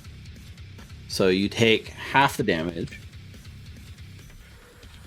and you're no disadvantage on your saving throw. So you take half of 29, so you take 14 psychic damage and no disadvantage. Zeke. First things first, I'm going to bonus action, use my Call Lightning again for another 7d10 on a dex save for that dude. The one on the left? Yeah, the one that's bloody. DC 19 dex save. Fail. 7. Takes 36 lightning damage. Okay, it's looking pretty rough. Okay, that wasn't a spell. That was just using a bonus action for an existing effect. So... Blighted. Blighted. I don't have Blight anymore. I swapped it out for something else. I really... Wait. So the force gauge is like completely nothing in, nothing out, right? Right. Teleport magic can go in and out if you have access to teleportation magic. Which we do not. Yeah, Zeke, Tyler, there's no way you can get us out of here. You can just... No, that's not what I'm saying. I'm saying I don't have to worry about hitting you guys with Cone of Zeke Cold. knows of one No. way to get you out. They're working on it. Not of... We're getting No, it's impervious. Right. Okay. So I'm gonna This use is where one- divine intervention could come in useful. Ooh, what I is know. that? Cone of Cold. Could I clip the one on the right as well? Yeah, it would like clip the one on the right, and it would like wrap like around this force cage because the spell doesn't permeate this force cage, but the rest of it would like kind of go around it and then continue outwards. So Great. So that would hit both of them. That is going to be Cone of Cold at a 5th level. Since what kind of save is that? Con 19. Or 29 cold. The one on the left gets a 17 and fails. The one on the right gets 27 and succeeds. So Okay. the one on the left takes 29. The one on the right takes 14. Oh shit, Steve, I didn't you- make my wisdom save, did I? Steve, you do know that no one in the party has divine intervention, right? Yes. That's why I was Okay. rubbing it in. Oh, funny. Let's see. Can I... I'm going to try to like finagle around the force cage and like hide in the corner so they can't run me over. It does seem like there's a little space, like a narrow space that's protecting you. Okay. Okay, that's How? going to be my turn. For the love of everything that is holy here, make your saving throw. See how you made it? 18. Yep. You're good. Bonus action, I'm going to cast Guardian of Nature on myself. Okay. I don't know what that is, but it sounds awesome. Well, can I see out of this embryo Yeah. thingy? It's not like Okay. you can see in and out. Yeah. So I'll cast Guardian of Nature. Great tree. gain 10 temporary hit points. Okay. I make con saves with advantage, and dexterity and wisdom base attacks roll with advantage. And while I'm on the ground, within 15 feet is difficult terrain to my enemies. So Okay. I'm going to on myself, and I'm going to attempt to make an attack, and I'm going to look out and teleport 10 feet. Yep. Teleport out of this fetus 10 feet wherever you want to go. Yep. I'll shoot this guy here Go for it. with advantage of an Yes. accuracy bow.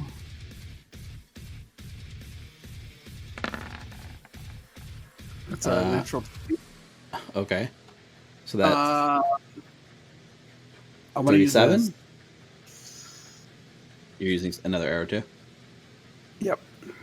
So that is 37. I'm going to use a shadow arrow. Okay.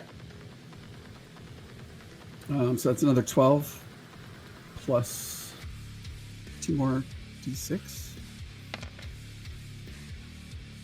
Okay. So your shadow arrow like reaches out and like tears through this like fetus, right? And as you do, the whole like outside collapses and the rush of water like fills the cavern and the fetus just hits the ground and like starts to wither. And as you see that, the one next to you with the shimmering blue force field, the force field seems to drop. So I'll take that aura off. And amazingly, like Zeke, you're hiding behind this force cage to protect you. The force cage disappears, revealing Ava and Marius standing there right before you. And the coven has been broken. I'd like to take my second attack Yeah, you still got the rest of your turn. at this guy right here in front of my friends. Mhm. I have advantage, so it's of an accuracy. The 30 Okay. for 19. 19. I want to shadow arrow. Go for it. That's another 2d6. He's a DC 17 wisdom save. So that's 10 more. Wisdom save. Yeah. Okay, it's 28. what was actually next movement? How much? I took How much more was that? It was the 10's 12. halved. Okay. No, 10's not halved. He just doesn't go blind. Oh yeah, yeah. Okay, so he takes the 10, but he doesn't go blind. That's right. I'm gonna remember that one of these days. And I'll teleport away, and then I'll shoot this third one. It's a natural 20, Another crit. and I'll use another arrow, shadow arrow. Actually, I'm going to use a fire burst arrow. Okay. So that's another 12 fire on this guy and this guy, And that guy, yeah. and 2 more d6. Plus 6 more on each. There's a large explosion that well, it's weird because you're hitting a bigger target, so that same radius thing applies somehow, so it goes out and hits both of them. I guess you just explode the arrow between the two of them. Yeah. Bonus action, and you still have movement. Yeah, I still have movement. This guy's dead, right? That one is dead, and his mom cannot heal him because she's feeble-minded. 20, 25, 30. And I am concentrating on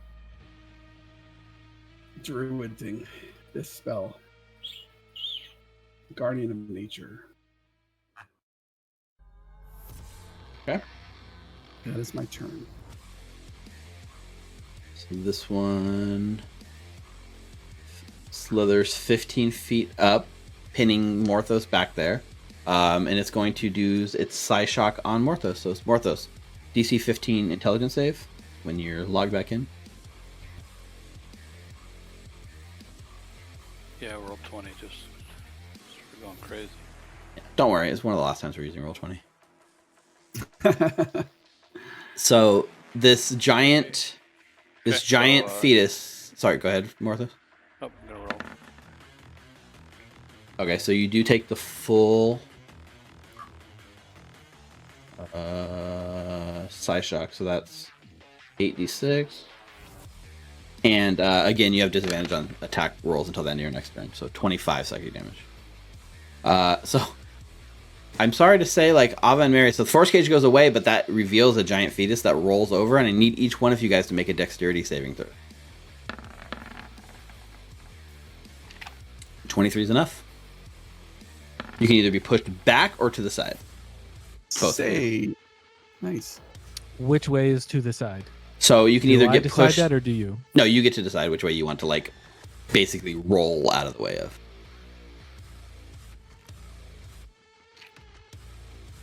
I'm going down. She's gonna follow her husband. Both go down. Morthos, it's your turn. Wisdom save.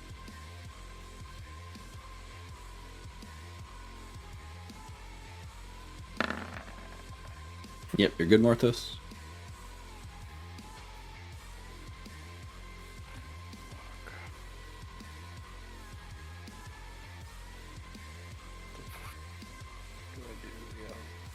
It's a disadvantage still again, right? You do have disadvantage on this turn again because you failed another psi shock save.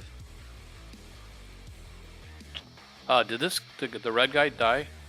Yes, he Yes. did. Okay. So you can move your hex if you want, or consume No, it, I'm right? gonna take the 22 hit points back. Okay. Hurting pretty bad.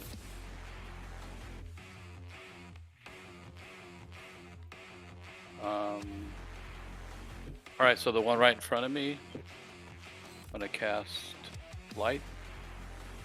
Okay. Is that an attack roll? Yep. And it is a 21 dex save. Oh, this is not an Or, attack roll. It's a sorry, dex save. con save. Yep, con save. Okay. 21 con save on the fetus. Fail. 58 points of necrotic damage. You watch as the necrotic energy like wraps through and starts swirling in its womb and hurts it quite a bit.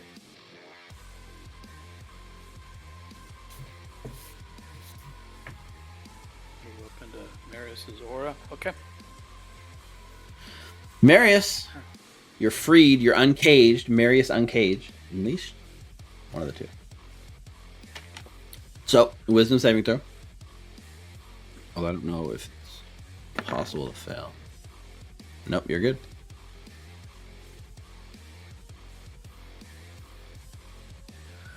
Okay.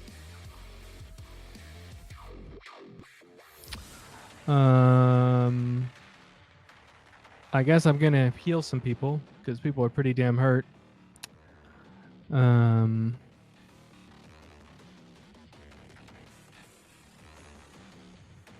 What's the ruling on action surge and casting spells? Just there's really no restriction as long as you don't do any sort of bonus action spell. So I can cast 2 action spells if I Yep. action surge. Yep. That's why the rule about how bonus action spells work is kind of dumb. Agreed. I really don't see the point in doing anything with concentration based on how they're doing damage. So I guess I'll just start curing people. I can't really get to Zeke, so I'll take a step down and go to Morthos. So as you step down, it does trigger a attack of opportunity from the fetus. It's weird to Okay. say. So it reaches out with its pseudopod attack. It's a natural 1, so it misses. You all watch as like the bit of the sack like reaches out, like almost like little hands reach out for Marius as he pulls away, but misses. It's 17 HP to Morthos. Then I'm going to fly up and over and land next to Zeke. Mm-hmm. And action surge. Okay.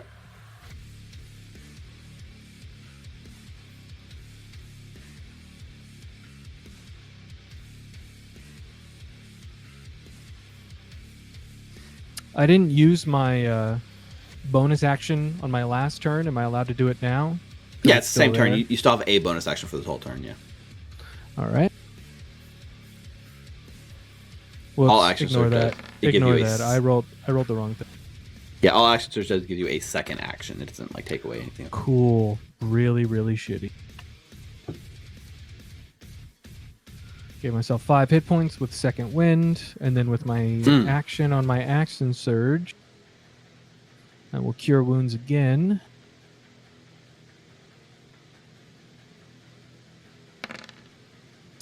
And give 15 points to Zeke. Thank you very much. You're very welcome. And now this fetus doesn't have its reaction. It does not. Yeah, it's used up its reaction. That's In the good. background, this hag with the legendary actions is just wandering and prattling to herself. Yep. So that was action, free action, bonus action. All Although right. she seems to be moving less than she was before. All right. Ava's Yep. up. That's my. I move back Okay. to my original position, so that way everyone can have my aura for their wisdom saves. Yeah, except you for got plenty. Hal. You got Hal's plenty of over there. movement zipping around. Thank you. All right. First action is cure wounds for Zeke. Okay. Thank you very much. 16 points of healing. Bonus action disengage. And bolts in the grave for this guy. Okay. That's 30 for 25 necrotic. Okay. Nice. Takes the full. And that's 25 my turn. All right. This fetus is dead, so I'm taking it off the initiative tracker. Zeke. All right, where is Hal right now? I know he's over there somewhere, but I don't. He's up there? You can hear him over there He's somewhere. way up north. I don't think I can hit. How are you looking on health, Rick? Fine. You're fine. Okay, I'm going to wisdom save and not get 2 natural ones. Nope. Okay, You got 2 7s though. that's fine. Because with plus 16, I basically need to roll 2 ones. Oh, that's true. That's not even counting the. All right. Yeah. Let's see. Actually, because even with a 1, you would be fine. I don't think there's any. When you're within the aura, I don't think there's anything that can stop you. Yeah, so you've got a plus 16, so you're good. Okay. I'm gonna mass cure wound the group of us over here. Wait, how big is the? It's only a 30-foot radius sphere, so I can't hit Hal as well, unfortunately. But Doesn't look like it. yeah. He's way up. Are you including your friends, the fetuses, in this? No, I'm not. In fact, I'm including the party and the party alone. That's 22 to all of us. Okay. Nice. You're the man. Thank you. No problem. This thing doesn't have its reaction. Honestly, I think I'm just gonna. Oh, I still have my lightning. I'm gonna lightning this one. That's true. You do have the lightning. Dex save DC 19, so like roll a 20 or take 7d10. That's true.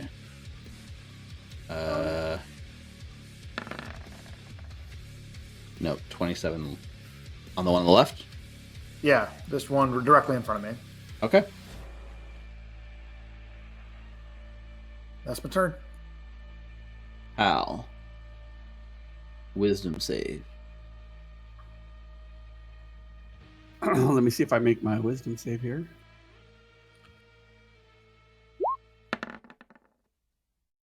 Yes. You do? Natural 20. Very nice. Nice. All right. I'm gonna move up.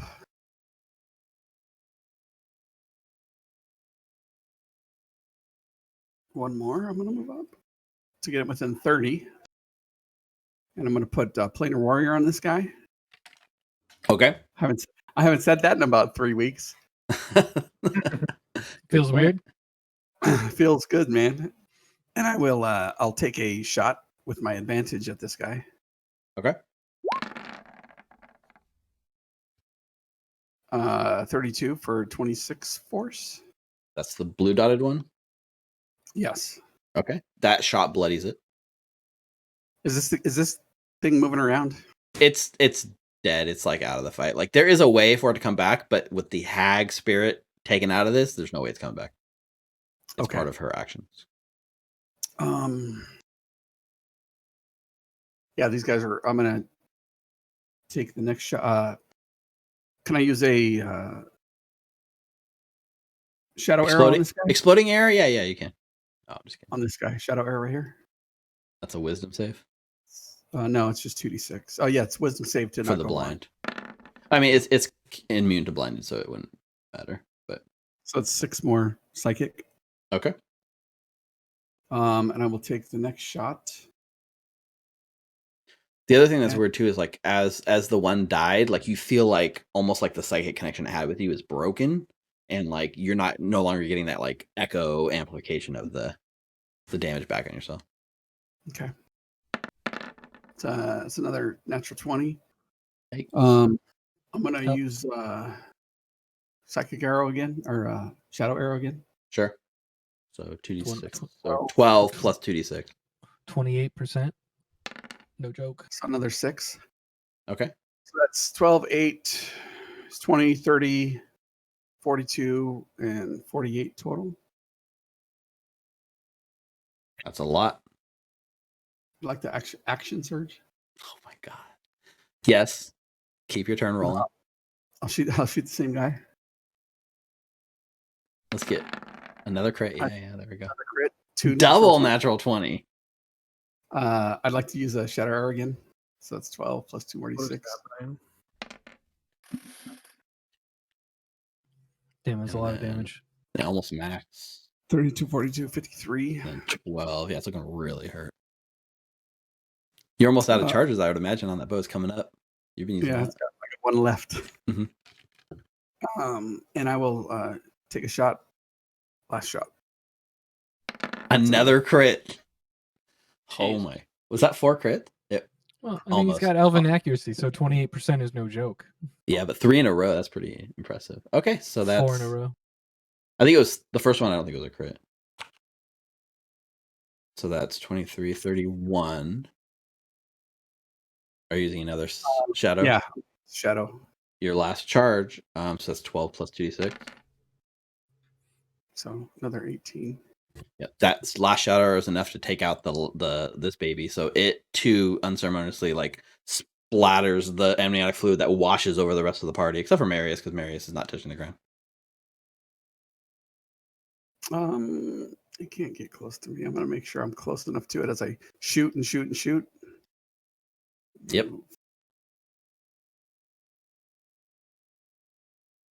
All right, that's my turn. All right, so Good turn. Yeah, great turn. this one turns, like seeing you like kill the other two, it turns at you, Hal, and it's going to use its Psyshock on you. So I need you to make an intelligence saving throw. Here's where my game is. All right. Come on, you already got how many natural 20s in a row? Nat 20, nat. Nope. Okay. So you take 27 psychic damage, and you have disadvantage on attack rolls until the end of your turn. Oh, okay. Yeah. Con save on your guardian. Oh, I think you Nice. hold it. Yeah. Okay. You said 27 damage. Yeah, and then this one it uses a slide shock on Hal. I guess it would probably like move towards Hal. It's 15 feet of movement, which is not much. All right, Morthos. Sorry, go ahead. It has difficult terrain within 15 feet of me, so if it can't Oh move. my god, it can only get 10 feet away. It can't even get close to you. Okay, it has to stop there. It doesn't have enough movement to enter the 15-foot area around Hal. What does that look like? I have like leaves growing from my ears and like a deer, except for it's got like leaves and stuff around it. My skin turns kind of barky, and the ground like stuff that Morthos would probably enjoy is growing out like thorns that grow up around, and it oozes shadow. I see. Yeah, Morthos is like, this is freaking awesome. All right, Morthos, wisdom saving throw.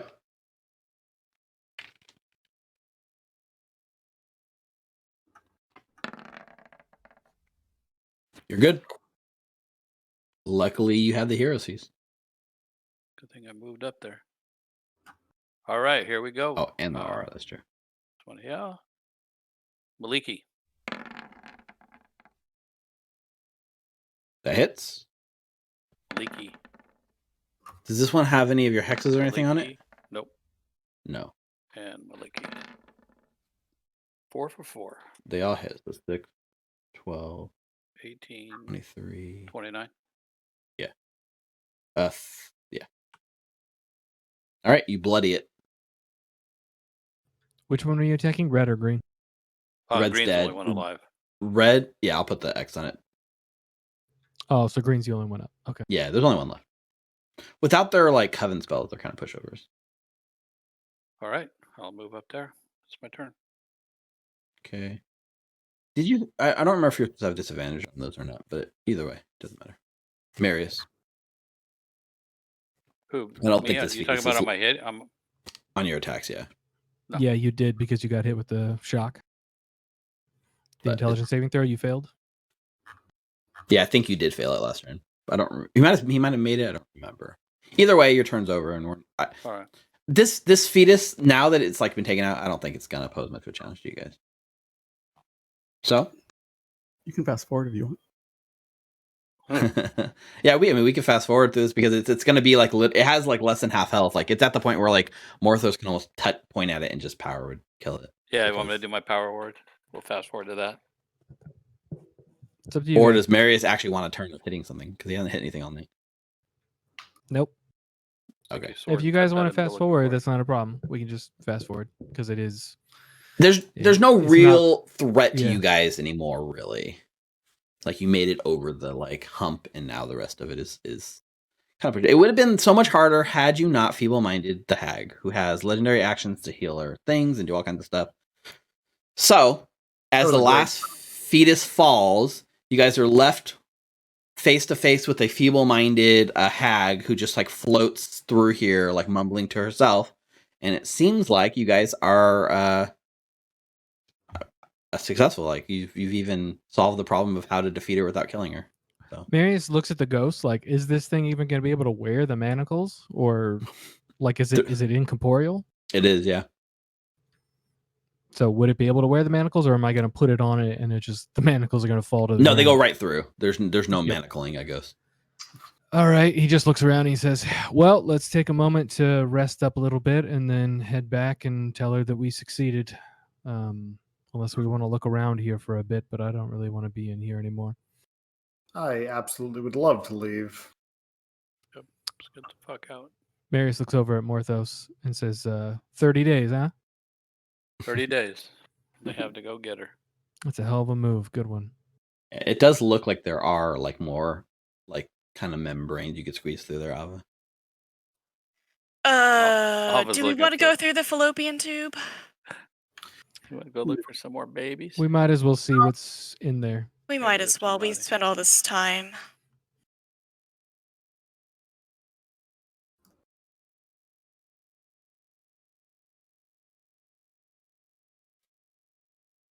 This is the weirdest battle map I ever made, by the way.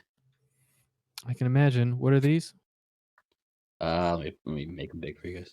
It looks like a collection of like floating eggs that look like they have some sort of like spiritual energy like entangled from within them. Let's put them all in the bag of holding and then take them back and give them to Asmodeus's daughter.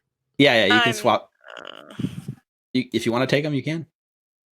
Well, I just look back at Ava and I say, I'm worried if we leave them here, they're going to grow and then attack whoever comes in here next. They can just pick it up when they pick up the ghost lady. Okay. We'll tell them that they're in here. Sure. Yeah, so you venture into the ovaries and find a collection of hag's eggs. So, with that said, I think that's the end of tonight's session. We fade back to you guys, who, by the way, for completing this task, have now leveled up to level 18. Congratulations. Wow. Are you serious? Nice. Yep, this is really the end of Malbolge. This is You mean my vagina, because I think we're Oh in my vagina God. right now. That's true. Wow. So we're gonna rename this layer. I'm sure Glasya on board. But like this is pretty much the end of this layer. So like the beginning of the next session will be sort of the transition between layers as you kind of like touch base with Glasya, report back, and she grants you access to the next layer of hell, like she promised you guys. Yeah, congratulations. I think so. Like my idea with the fetuses was that they behave like a coven. So when they are like within a range of each other, they can use the spells, and they have like really intense spells, which you guys saw almost. I didn't even get to use all of the high level ones before they went down because you kind of like threw a wrench in my plan, which was I was cool to roll with it, which was the whole hag, because the hag has only legendary actions and that's it. And she has one legendary action for each fetus that's still around. And so she can heal up her allies, and if you kill a fetus, she can actually bring it back and reactivate the coven. But Morthos. Round 1, hero. That was clutch. Yeah.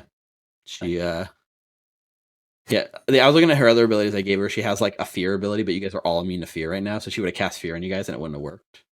Anyways. We are immune to fear like 3 separate ways.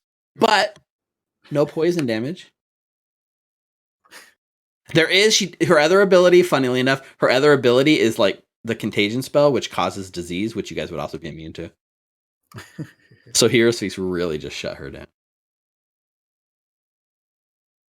All right, so also this brings a curtain close on roll 20 for us.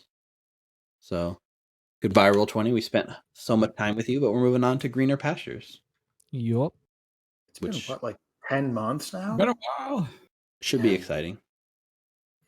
I am So- canceling my subscription. Yeah, I should have done mine one day earlier. That's okay. I I'd guess like I needed to- it for tonight's session anyway. I'd like to ask the group a question. We're gonna Am I gonna change my fighting style to 2-weapon fighting, and are we picking up a Holy Avenger for me to use in the other hand? I'm just kidding. Probably.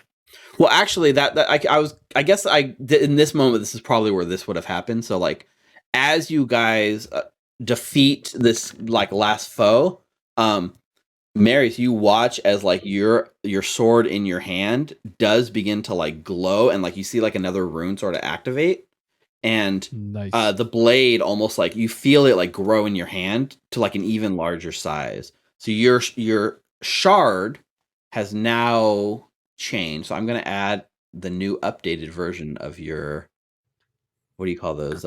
Not prestige weapons, but almost like Mythic? your, what do you call it? Exalted. Almost like exalted, right? Like Earl does it or whatever. But yeah, your sword has leveled up, so to speak. So Nice. this was also the trigger for that. So That's I will exciting. add that to your sheet. Oh wow. Nice. Druid is D8, right? Let me bring this back up. It's definitely not D10. It's definitely not D6. Yeah, it's probably D8. So it is the remnant of Sahandrian. So I've added that to your character sheet, Jordan. Oh, nice. Ah, So so now on the brand. remnant of Sahandrian. There, I added to your 2 minute slots and everything. Okay. Very cool. And Glasya has some gifts for you, but We'll get those Well, next you'll session. get them from her next session as you wrap up. But if you want, I can at least. Some of you might have got a sneak peek of it. It wasn't the final version of it, but she has maybe. I'll give this item to you because you guys got to figure out what to do with it. Like she kind of. I told Nina she could give it to whoever she wanted, and Nina's not here.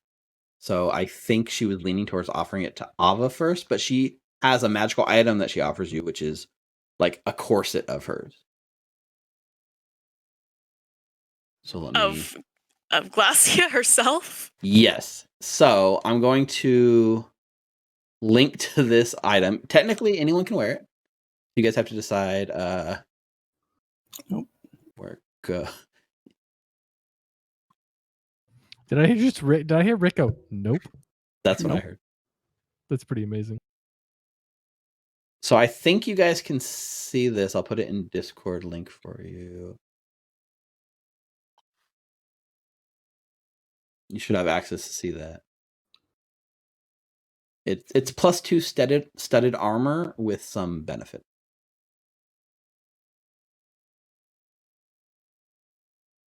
Can you guys see that item? Yeah. Yes. Yeah. Okay. So it's not hidden behind a wall. Okay. So that's the corset. So you guys can. She she offers it to Ava first, but if Ava doesn't want it, then it can fit anyone. She I kind think of I'll have to think about it. She kind of also is sizing up Morthos and seeing if he might be interested in wearing one of her corsets. I think I might. See if Ava doesn't want it. So I guess we'll see who's sporting Glasya's bustier next week on Beyond Avernus. So this is where we're going to sign off. So thank you for tuning in tonight. We had cool dream sequences and then a sort of a fight that was teetering on the edge that you guys managed to pull through once you focused a single enemy.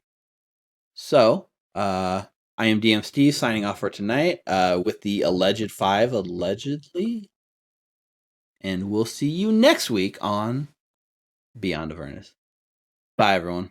Oh, and bye, Roll20. By Roll20, Bye. it just doesn't have the same ring as Alleged 6. I still think that. It's just not That's the same. true. We need a 6th. We can bring Arthur back.